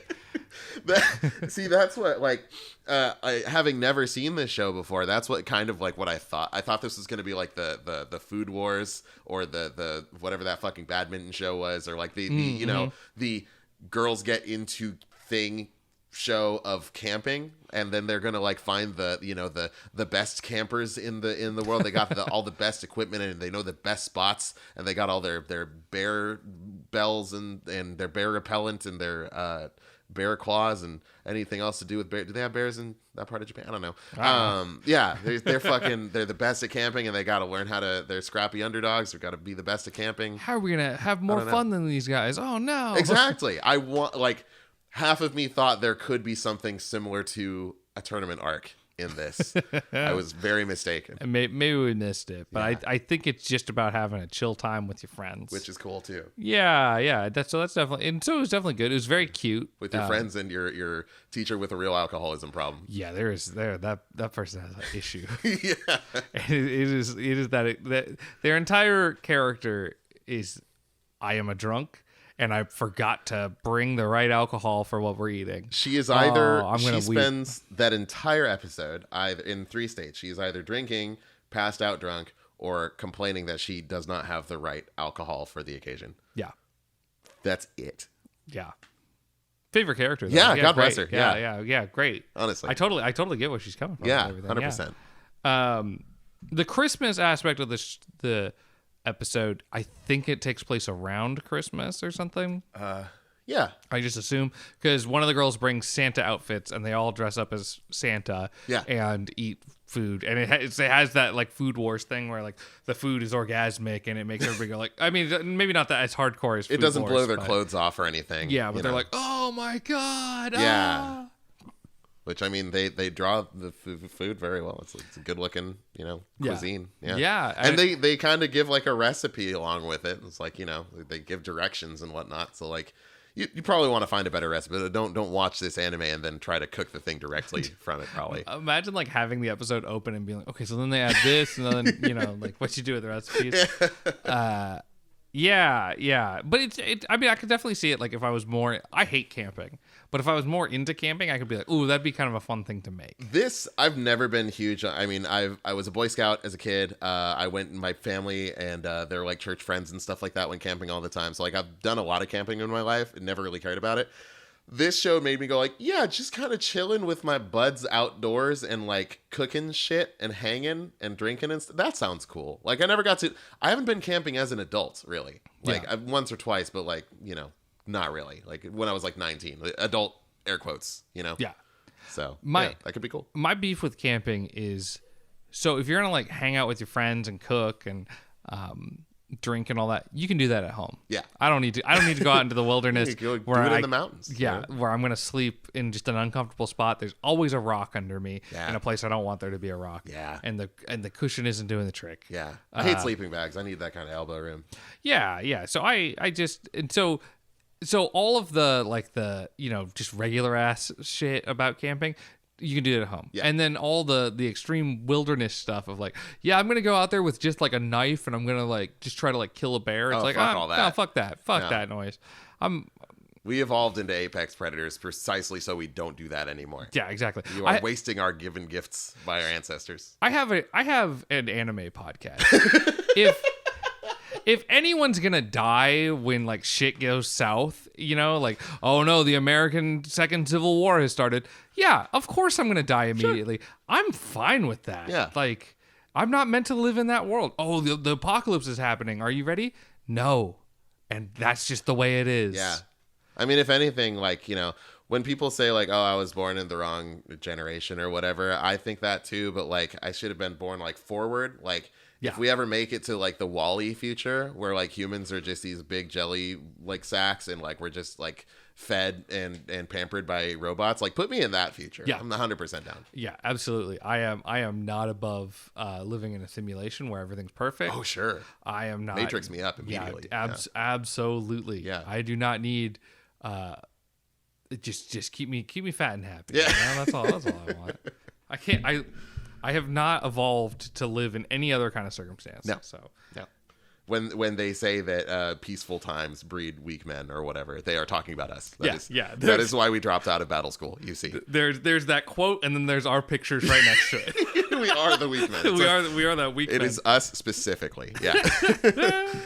No, this. Yeah, you're absolutely right. This I need to amend that. Like, this makes me want to go camping in the same way that like playing Super Swing Golf makes me want to play golf. Like. I love that idea until I actually hold a golf club and I'm like, this fucking sucks. I don't want to do this. Oh, and I have to walk all the way. Oh, no. Yeah. This guy's trying to talk to me about business or cryptocurrency or whatever. Oh. I'm wearing a polo shirt. This all sucks now. Oh, yeah. Yeah, I feel you. Yeah. Super Swing Golf is very cute, though. Play that game some more. It's a good time. So I think as far as rating, I'm kind of torn between two. I kind of want to give it a light second hoe, like earlier, because it's not super Christmassy, but it is about coming together and having a good time with your friends and family. Yeah. So, and that's kind of Christmas spirity for me. So I think I'm a ho-ho on this one. I'm ho-ho too. Yeah, I think this is about because we gave Merry Christmas, Mr. Honda-san, whatever, ho-ho. And I would call this about as Christmassy as that show, you know? Yeah, actually, it had about 5 minutes of Christmas content, which is about how much that had. So, you know. And that's the bar this year. 5 minutes of Christmas. That minutes gets of you Christmas. the ho-ho. Yeah, there you go. Yeah. What the fuck are we doing? Oh, my God. Anyway. You ever just think about what you're doing with your life? I don't know how to rate this Christmas episode. Is it a ho-ho or a ho-ho? Just send the nukes now. There's no point in letting me continue this shit. All right, so the next episode was episode 7 of K-On! Yes. Which I'm almost positive is just called Christmas. I'll take your word for it. I didn't write it down. We watched this one in English. We watched it in a dub. And boy, late aughts anime dubs are really not good. Oh, man. We watched it on the Peacock app with an ad blocker, so we didn't get so we didn't have to watch the ads. What a fucking the hoops we had to go through. Like, I didn't have a Hulu account, so we couldn't watch it through Hulu or whatever. So it's like, I started a Peacock account or whatever. NBC has a streaming service. Yeah, and they have K-On! On it, but only in the English dub. But only English. Yeah. Oh, and the subtitles are fucking weird. They are. Like, most anime subtitles are, they put like a black stroke around those. Any kind of subtitles. It doesn't matter the medium. If it's on a screen, it's going to have a drop shadow or a box around it. Yeah, and it was just white. So, and this show is like a pretty bright show. So, like, at a certain point, I remember you saying, like, I don't even know why I'm trying to read the subtitles. Yeah. Like, they just disappear, basically. Like there was a window that was white, and so you could only read, like, half the subtitle. They legitimately disappear. It's not just, like, hard to see. Like, I forgot there were subtitles half the time because they were just gone. Yeah, Peacock, get your anime shit together. Yeah, it was just like the hoops to go through to just watch fucking K-On! Yeah. But it was also, if anybody says it's on Funimation, it's not. It's fucking it acts like it is. It's like, but I had my phone open with the episodes, and I had my laptop, and my phone wouldn't load the episodes, and my laptop wouldn't even load like the image for the show on it. It's like, how many seasons of K-On! Are there? Oh, there's 0 seasons? Yeah, cool. Yeah. It just acted like, yeah, we have K-On!, just no episodes. We don't have any episodes of K-On!. You look at this picture sometimes. K-On! Doesn't even like come out yet, dude. Yeah. Like, what are you even trying to do? So that fucking sucked. Yeah. But the episode did not fucking suck. It didn't. I liked it. I enjoyed it. I mean, I've seen all of K-On! before. Well, I've seen all of K-On! season 1. I think I watched it before season 2 came out, and then didn't watch season 2 when it came out. But I like season 1 quite a bit. It's good time. Yeah. They start a band. They play some music. They got to work jobs to buy a guitar one time. Yeah. Our friend Will really likes the show. Oh, really? Beck. Oh, and he likes K-On! As well. Right. He's a big like band anime fan. Totally. From what I can tell. Yeah. And he really likes. I think he really likes K-On! Yeah. So really, any anime about music, like people making music or whatever, I'm like typically down for. Kids on the Slope, Carol and Tuesday. Yeah. Your Lie in April, any of that stuff. Yeah. And this episode funnily enough, doesn't really have any music in it. No, like none. Outside of like regular background music or whatever. Yeah, but they themselves, they don't play any music. Yeah. So it's kind of cute and wholesome, like seeing like this band doing fun stuff, you know? Yeah, totally. And the whole episode is centered around like the band is going to have like a Christmas party with friends at Yui, who's the main character, at her house. Mm-hmm. And it's also about the relationship between Yui and Ui, who they're sisters, and they both really care about each other. They sure do. It's great. It's very wholesome. Very nice. And it's, they're sharing stuff at the beginning. Yui, she doesn't have her scarf. Ui doesn't have her scarf, and then Yui gives her a little, like, wraps half of her scarf around, so they're both sharing the same scarf. And then Yui doesn't have one of her gloves because she lost it, and so Ui holds Yui's hands in her hands, so they're warm. They're both warm, walking to school. Very cute. Very cute. Yeah. I mean, the episode opens on them as children decorating a Christmas tree. Yeah. I mean, this is some Christmas fucking shit It's right some here. Christmas right here. They're buying presents at a certain point in the episode. Oh, they do, yeah. They're, they are going through it. Yeah. And I love it. They have a Christmas, like, I don't know if it's like a potluck, or they have like a like kind of awkward white elephant gift exchange, which is, a staple of Christmas anywhere. Yeah. And when their like weird teacher shows up. Yeah. Who's like similarly insane like the alcoholic woman in the previous one. Yeah. So she's got a lot of boyfriend troubles. She used to play the guitar very well, but does not anymore. Yeah. Okay. She's the club advisor for the. Right. Okay. Yeah. I remember her saying that. Yeah. Yeah. And that's yeah, and so but like she's a fun character in it, and they're all she's great. I like their interactions. It's got some New Year's stuff in there. I really like this episode. Yeah. But the dub for Yui's voice is so... I almost died during this episode. Because, so I had an ad blocker going, so it was stopping the ads from Peacock. But it would like make the video freak out at certain points. So there's like a part as I'm taking a drink where like Yui goes like, and I wanted to have a white Christmas. like it just like fumbled her voice and just made her just and I was like, I'm gonna die during chaos. She just starts speaking Eldritch for like 1.5 seconds. Like, wonderful thing. Yeah, like she goes like full like demon words, but in the cutest high pitched voice that you've ever heard. So I was like, did I just die? Like, what happened? And I also noticed, like there's it's impossible to make everyone happy with like translation and localization and stuff, but like the decision to keep like spoken at honorifics, like they call each other like Chan and San and stuff like that, and then like the choice to like leave certain things, like they don't say New Year's, they say year's end, stuff like that. Like a lot of the things that they translate so directly kind of lose their meaning because to us as English speakers and not Japanese people, like because we don't understand that context at all. Yeah, like we don't use, unless you're like a mega weeb, you don't call your friends like I don't call you Bakari-chan. It's you true. know? Yeah. That is the honorific you would use for me if we did use Japanese honorifics. Right. Yeah. Yeah, and you don't call me Stuart Sama, so Precisely. Yeah, exactly. So it's funny to see that stuff left in, and we had a long discussion kind of about it during the episode. But I think ultimately the answer boils down to this show's for goddamn weebs, so of course they're gonna say Chan. Like, yeah, that part was like more on a technical level. It's like, of course I know what that means, but like like if you're trying to make this palatable to people who aren't in the shit, like this ain't gonna get them. Yeah.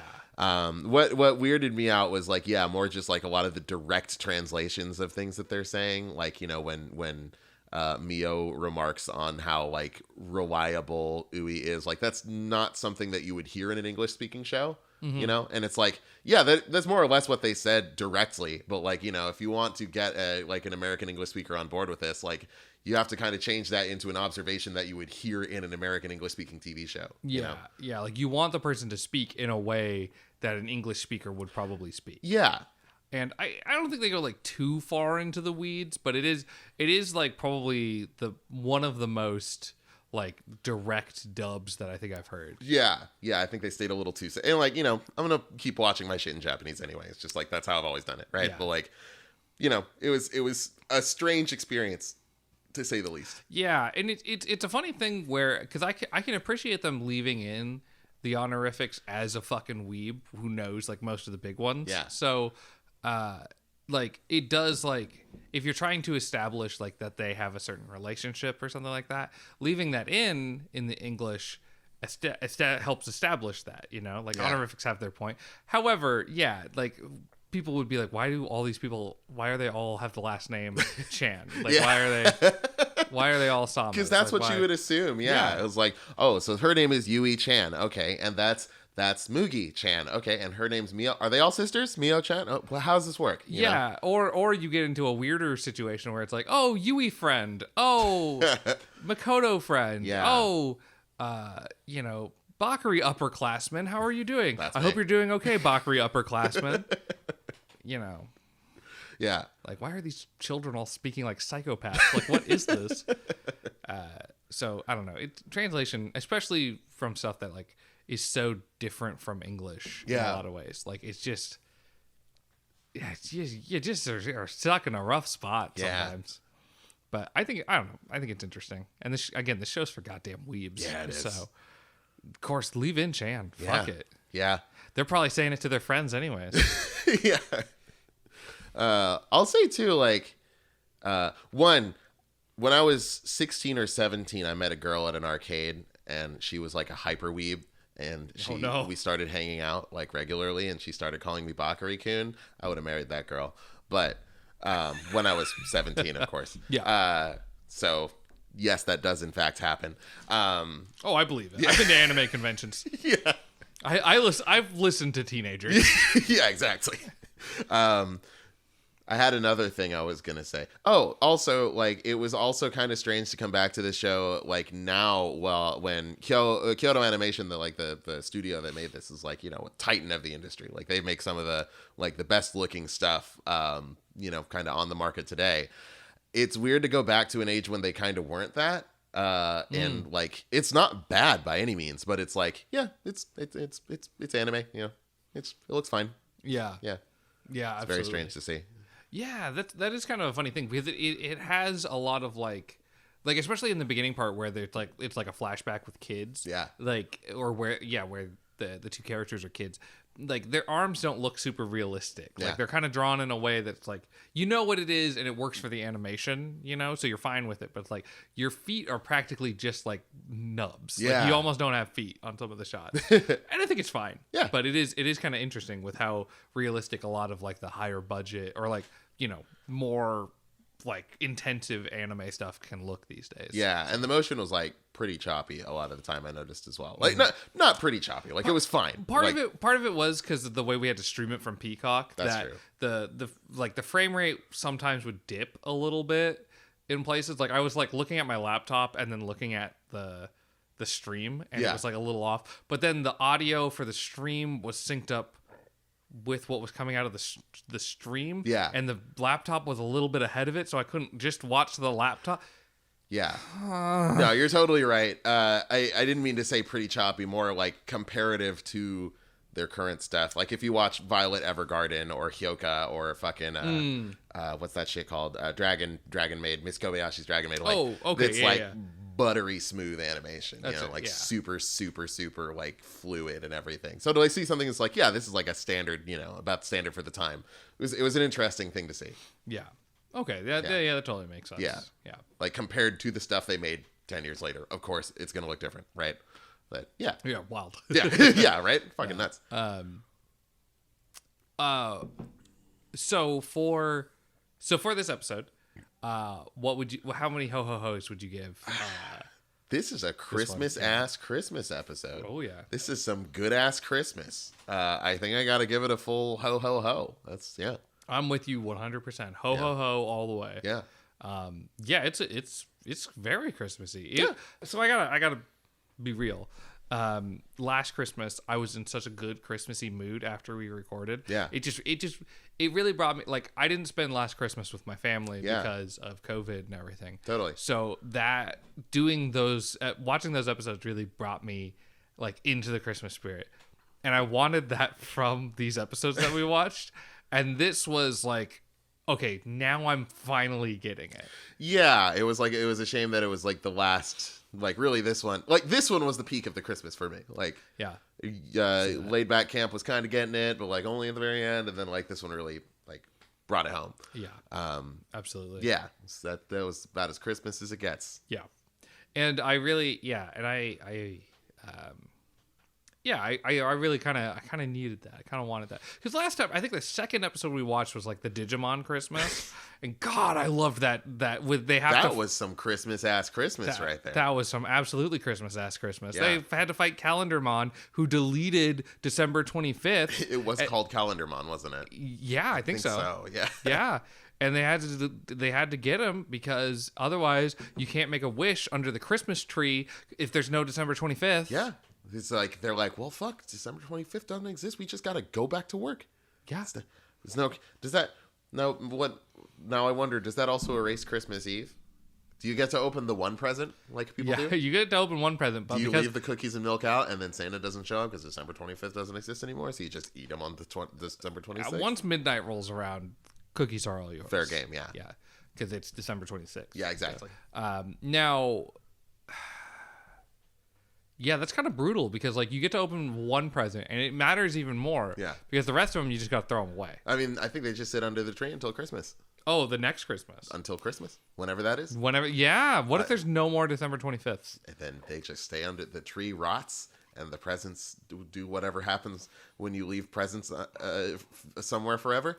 Oh my god. Yeah, I guess not much happens to them if they're plastic. Like that shit just like lives for thousands of years or whatever. We've fucked our planet irreversibly. We're all it's terrible. Yeah, but the action figures are cool. So, yeah, action figures are cool. Yeah. So it's pros and cons. Yeah, it's Turbo Man. You go to Jingle All the Way, Arnold Schwarzenegger. God, I really do have to start watching some Christmas movies because I need to get in the Christmas spirit. Oh yeah, I can't honestly. If you ask me, I still think it's November. I think so. Yeah, I mean this non-existent year has been such a fucking nothing year, right? Yeah. So yeah, we watched The Holiday with Kate Winslet and Cameron Diaz. That was lovely. That's great. There you go. Great little rom-com. It had Jack Black and Jude Law in it. It's a couple of good-looking guys. Oh, okay, I know that one. Yeah, they switch houses. One's like an LA music exec or something like that, and the other one's like a book lady. I don't remember their jobs. They switch. British lady gets to live in fancy LA house. Fancy LA lady lives in a little British cottage. Has sex with Jude Law. That's a great vacation. I'd do that. Yeah, I mean, who could turn that down? Whomst among us would not move into a cozy winter cottage and fuck Jude Law. Sign me up today. Yeah, right away. Yeah. All right, well, let's get to the last episode here. Yeah. Bakari, what was our final episode of this Christmas extravaganza? Oh God, I wrote down the wrong name. It's Gintama episode. What was it? 137. 137. I wrote down the name of the first because Gintama splits its episodes into halves, and I wrote down the name of the first one. 99% of men are not confident in expressing their love, but the one it was called like the ones who don't believe in Santa are the ones who want to believe the most. You contentious bastard. I think it was. Yeah. Well, because we watched Gintama last Christmas podcast. We did. Yes. And funnily enough, episode 37, and then 100 episodes later, they do a follow-up to this episode where, so in the previous one, he meets Santa and Ben, the red-nosed reindeer. Yeah. Who, Santa's kind of down on his luck. They're having a tough time. I don't remember all the details, but they go on a fun adventure together. And this is kind of like hitting similar notes, but it's like 2 years later, Santa's down on his luck. Ben's made a bunch of money, but he doesn't love what he does. Yeah. Just feels empty inside. Very Christmassy. Yeah, very. Santa is he's like what do they call it, a barker or something like that. He's a guy on a corner yelling at passersby to check out this hostess club, where you go in to pay for drinks and have ladies, paid to sit next to you and tell you you're handsome. Yeah. And he's, his suit's all patched up. He's super messed up.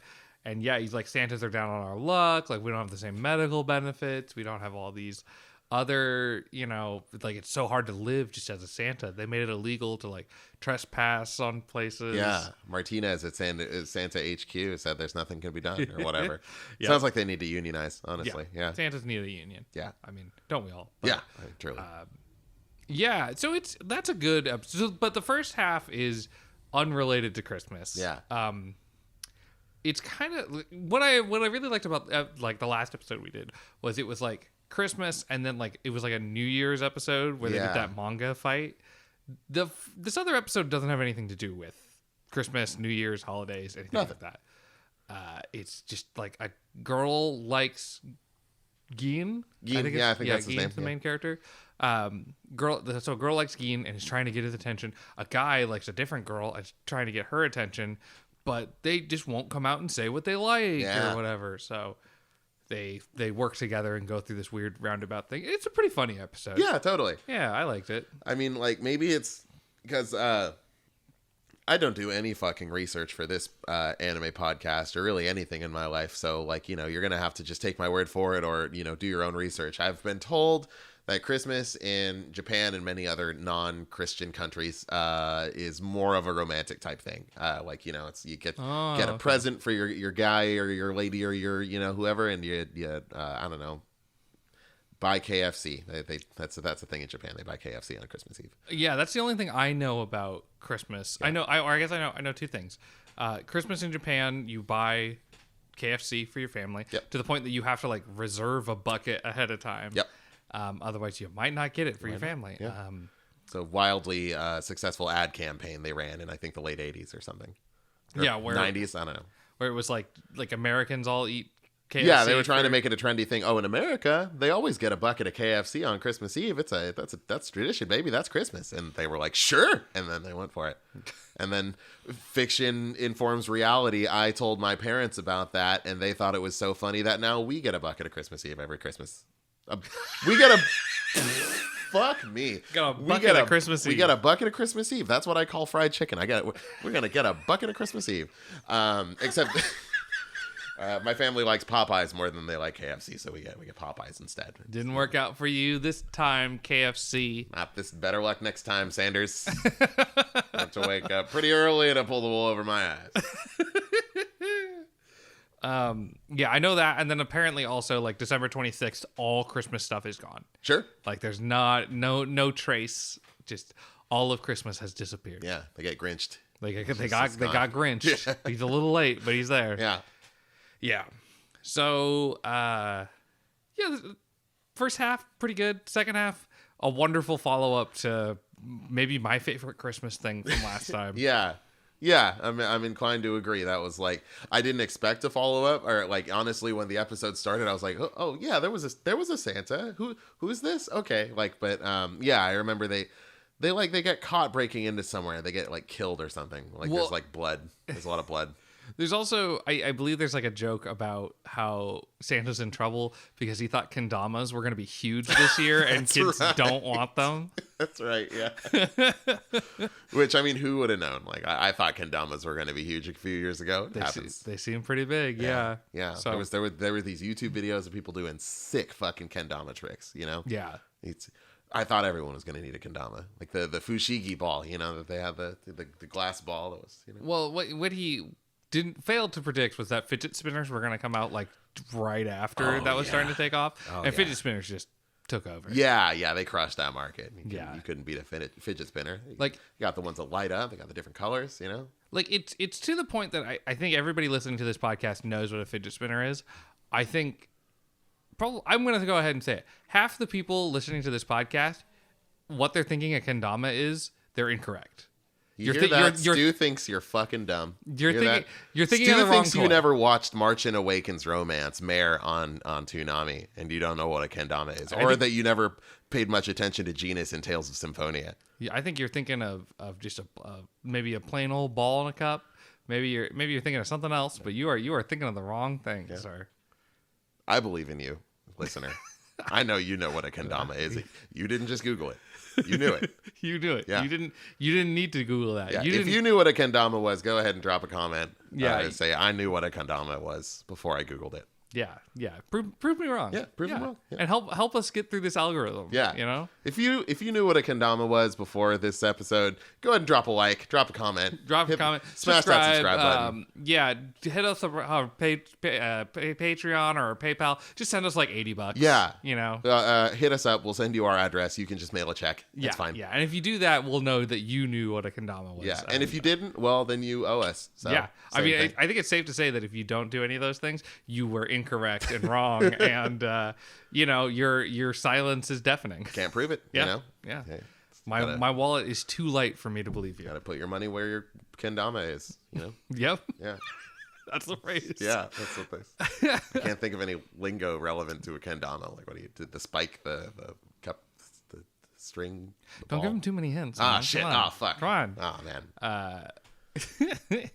So I liked this episode. I don't think I liked it as much as I liked the last one. Not nearly. But I would love to see. I don't know if there's a third Santa episode. If there is, next year we'll be talking about it. That's probably. Yeah. But I would like to put together like all like however many Santa and Yin adventures there are. Like just play them back to back. Yeah, that's what I want. I think like.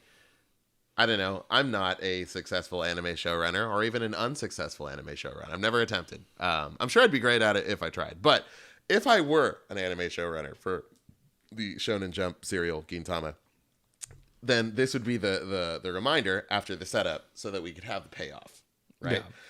So that third Santa episode is going to be crazy. Oh, it's got to be good. Yeah. Yeah. Yeah. And Gintama's got like hundreds of episodes or something, right? So yeah, like... Gintama's wild. Like, I was thinking about it, like, we took a little break for a second here, and I was like, man, could we do a Gintama episode or something? But like, Gintama is so all over the place and different. Like, the Gintama episode would be us bringing in our friend Andy and just asking him questions. Sure, there's no way that it's watching the Gintama interview. Yeah, exactly. Like, this is a man who's seen it all. I think it's like routinely been his favorite like anime for a long time. Sure, if not like his top 3. So it's like that's the only way I can think to do it, because it's like.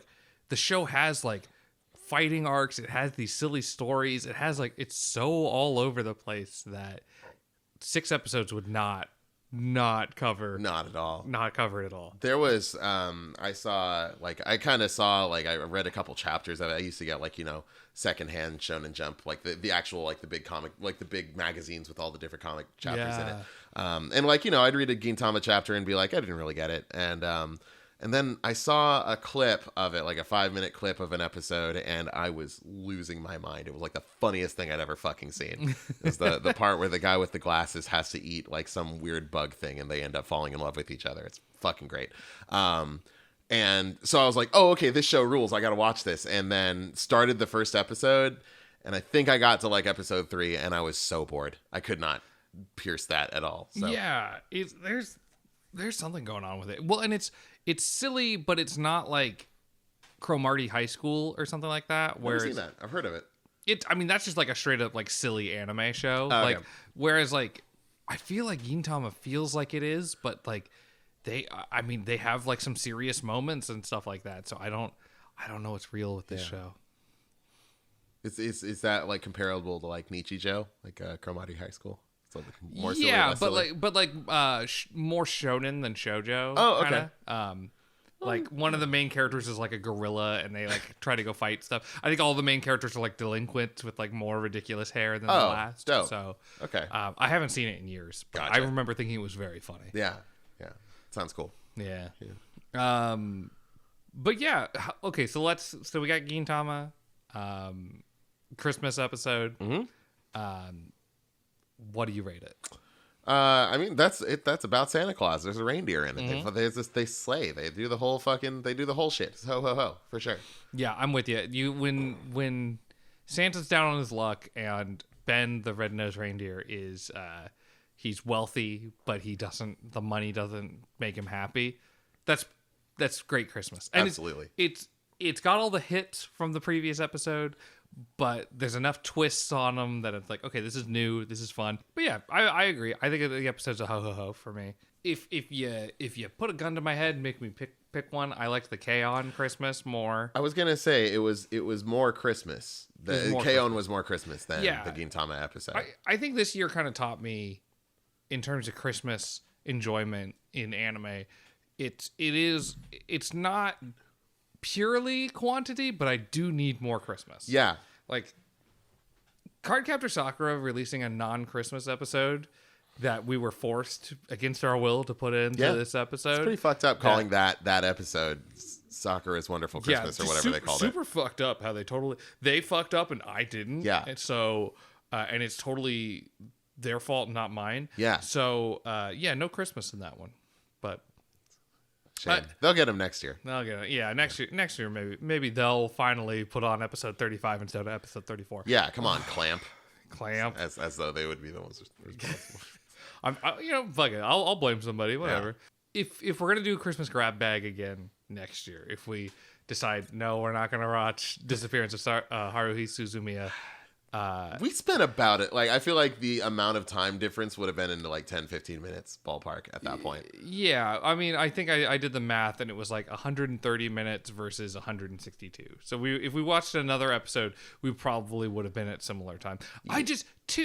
2 hours and 40 minutes is too long for a movie. It is. Like, I'm a man who gets upset when a movie is longer than 90 minutes. Yeah. So I don't know how you're going to get me to sit down for 2.5 hours. Though, I mean, there was a lot of like, we had to try different streaming services for some of the episodes. We ran into some technical issues. So like, if we had just put the disappearance on and then like just let it run, like versus like what we went through to watch these 6 episodes, like probably pretty close. Yeah, that's probably pretty close.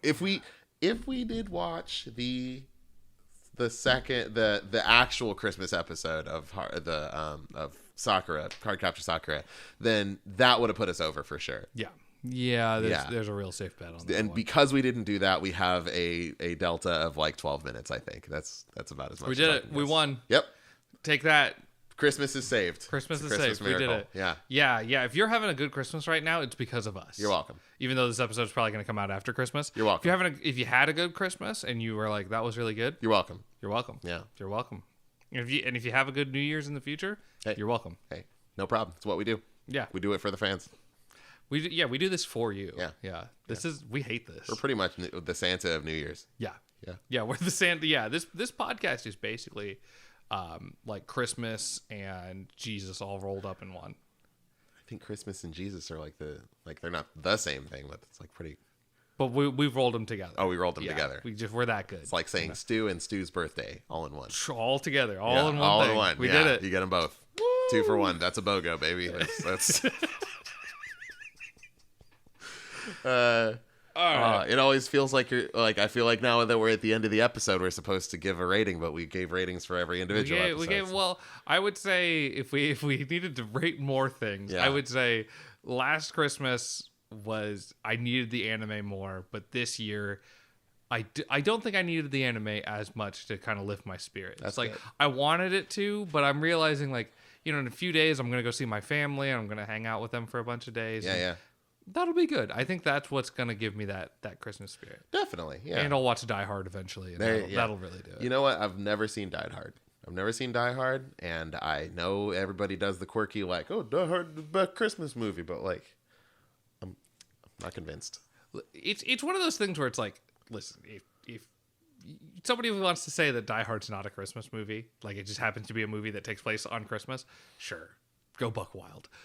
But it is. I love watching it on Christmas because Die Hard it's one of those movies that's better every time I see it. Oh, okay. Yeah. Like we're fixing this Die Hard thing. I got it on DVD. We're making this happen. Yeah. Oh, so tell me, does Bruce Willis or Alan Rickman talk about the meaning of Christmas or have any significant dialogue around Christmas, or does it just take place on Christmas or around Christmas? There are a number of Christmas related one-liners, action one-liners that pertain to Christmas, right? And the fact that it's Christmas, right? And I think that so while they maybe never talk about the meaning of Christmas, and they never have a moment where maybe we're both wrong, maybe it's really about the birth of Jesus. Yeah, that never really happens, but you can never escape. You never forget that it takes place on Christmas. I would say. Okay. All right. That's I'll allow it. Yeah. I'm still not chomping at the bit, but I like Bruce Willis. I like Alan Rickman. And this is when he used to care about the movies he was in. So he's actually acting. Buddy, I saw The Expendables 2 with Charlie recently, and I think you are dead wrong, my friend. He uses the phrase male pattern badness in it. So checkmate, dude. You fucked up. Got him. Yeah. Fuck. Yeah, no, I've been really tempted to watch there's a movie he's in called that's on Netflix called Cosmic Sin or something, because I've heard he's just awful in it. Just doesn't give a shit. He's there for a paycheck. Sure. I mean, it's Bruce Willis. It's Bruce Willis. It is Bruce Willis. Yeah. How would you rate the Camila Cabello Christmas movie? Or how would you rate the Camila Cabello Christmas movie? How would you rate the Camila Cabello Cinderella movie? Not Christmas. Too many C words. There was a lot to take in. Yeah. No, I get the struggle. How do you feel about that? How do you feel about Cinderella? Yeah, you want to? Oh boy. All right. How late are we into this episode? I thought that was an hour 30. It's 130. About 210. 210. Okay. Maybe we'll keep this part short then, so we don't have like a 5-hour episode. It's Christmas Miracle, baby. Yeah, but like honestly, we could talk about Cinderella for like an episode. Yeah, we could do. Like, My favorite anime this season for sure. Absolutely, dude. I can't stop singing there's a song where like the chorus is like, am I wrong? Yeah. And like she kind of like goofs one of the parts that like you pointed so out. hard. And I cannot stop going like when I'm just like around my girlfriend, or if I'm just like doing my own thing, like am I wrong? Like I'll just like I can't stop. Yeah, I've put that, just like I have opened the Amazon Prime streaming service and gone to that movie and found that part and just like rewound it again and again. Like I have watched specifically that 15-second clip maybe 100 times at this point. Maybe. I believe it. Like just we got Idina Menzel, the goddess herself, and the two wicked stepsisters, and they're singing their thing, and then we cut to Cinderella. She's working on her thing in the basement, and she goes like she's about to hit this next line, and she's, am I wrong? Like she just fucks it so bad. Like she just, like someone just hammered a nail through her foot as she hits that note. It's beautiful. It is like the most like rough draft movie I think I've ever seen, where it's like this needed to be revised. Like somebody needed to like go through the script, like every level of production, and be like, you need to fucking get this together. Like other than like the costume design and the like set production, like those people were on fucking point. But like the script, it was like the actors, like they did one take and they were ready to do more. Yep. So like, I didn't hit that right. But I got an idea of what I'm going to do. And the director was like, no, we're moving on. Yeah. Like I don't get, like, there's so much shit in there that I'm like, you didn't have to use that take, right? Like what? It's a lot to take in. It is. And that's the thing is, like, this is when the songs are actually being sung, it's being sung in a recording studio, right? They're not doing it on set, right? Presumably, so, like, yeah. It's gotta be. Right? There's so many cuts they couldn't possibly. We live in a post like Hooper Les Mis world. Like Les Mis like won Academy Awards or whatever because of the fact that like they performed on set. Which apparently was a fucking nightmare. But so that would explain maybe some of the many production issues with that movie. So maybe with Cinderella it was like a similar thing. They're like, some scenes we're gonna do it live. I think multiple times in this movie, I know that multiple times in this movie, they cut, like during the musical numbers, most of them are just licensed songs. Like they have, like, being generous, 2.5 original numbers. But during some of the licensed songs, they will cut to the CG rats and have the mice and have them screech the melody along with them. Like they squeak it. And that, I mean, clearly could not be done live. And I think if they gave a fuck like that, like they did with Les Mis, they wouldn't have made that choice. Yeah. As hilarious as it is. No, I think you're right. I mean, it also kind of feels like maybe the rats were like a last minute addition or something, because like I can imagine a much more pleasant movie where the rats don't talk and like they just transform into their celebrity cameos, and then they transform back and they never talk again. Do you know who were those other two celebrities? There was James Corden. There was James Corden, and then the other two guys were like, I swear I've seen them before, but I had no clue who they were. Sure. They're vital to the plot, though. They do the thing where they bite the stagecoach guy at the end, and then Cinderella like duck and rolls out of the, which she could have done regardless. They did not need to distract the driver. He just keeps driving.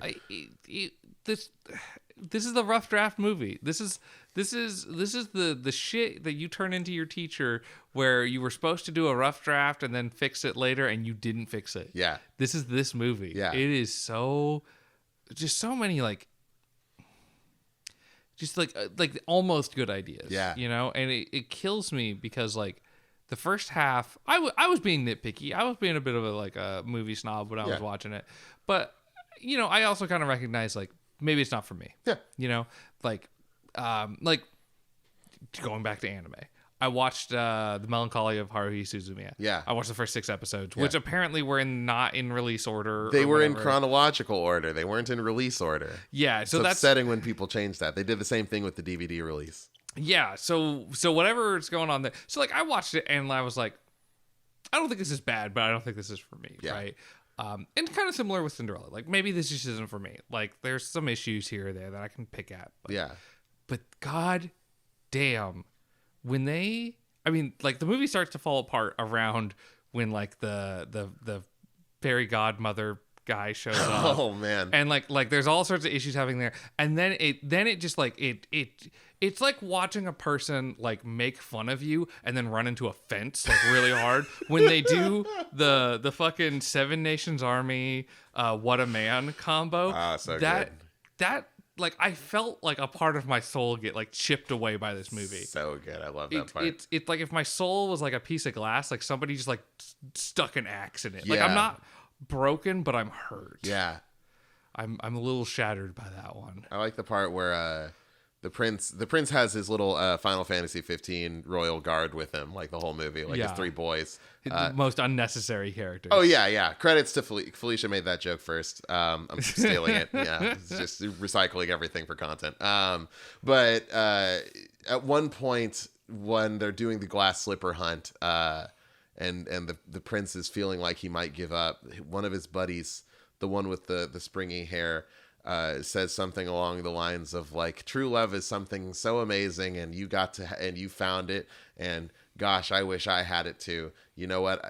Paraphrasing here. You know what? I feel like killing myself because I don't have that love that you have. And they just brush over it. Nobody mentions like, hey, are you okay, man? Like just this dude expresses suicidal ideation because Cinderella's not in love with him, and they're like moving on. Yeah, that's a really awkward situation. Maybe you do that. But like also, why did this guy in this children's story fairy tale movie just talk about killing himself?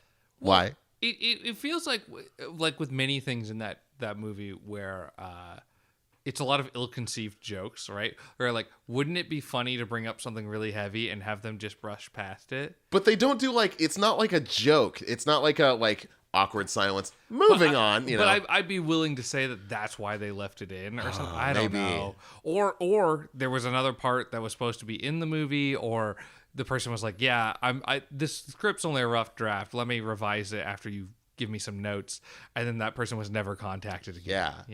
Or something. I don't know. Goddamn, it's a baffling kind of movie.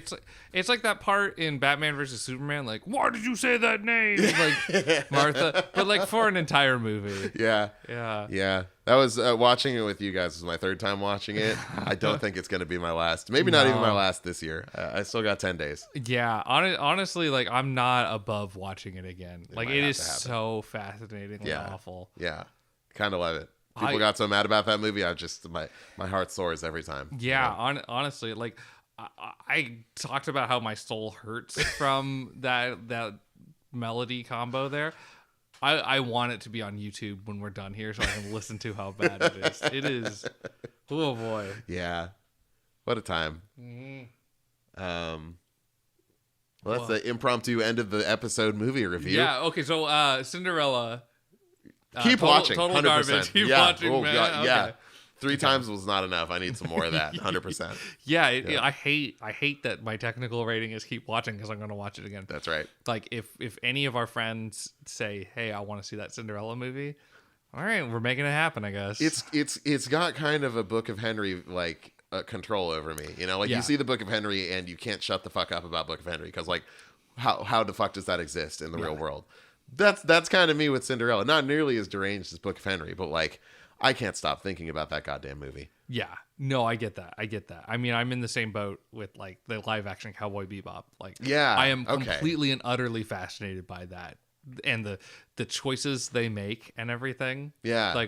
We're working on getting together with Tim, who's very busy right now. But Tim's also finished it and is the only other person I know who finished it. And I want to do a little maybe bonus episode on here with the 3 of us. Yeah. And let's talk about this live action show. Like there's a lot to unpack. Somebody's gotta. Yeah. Anyways, that's some future stuff. I have no clue what our next episode's gonna be. Oh, we never talked about that. Well, what are you feeling? What are we thinking? I'm honestly like, we're like what, 7 beers in at this point. I lost count. So I'm not able. Oh no, it's the yo-yo anime. Yeah, sure, yeah. Yeah, it's whatever that one is. I gotta look that name up. Yeah, we'll add it in at the end here. Yeah, but yeah, you sent me that. It's on the list, and even though I said that the list was a mistake, we're sticking with the list. Yep. So there we go. And then we gotta actually work on the list because that's the last thing on there. Yeah. I got some more ideas. I'll throw some more stuff on there. Hell yeah. Cool. Where can people find you then?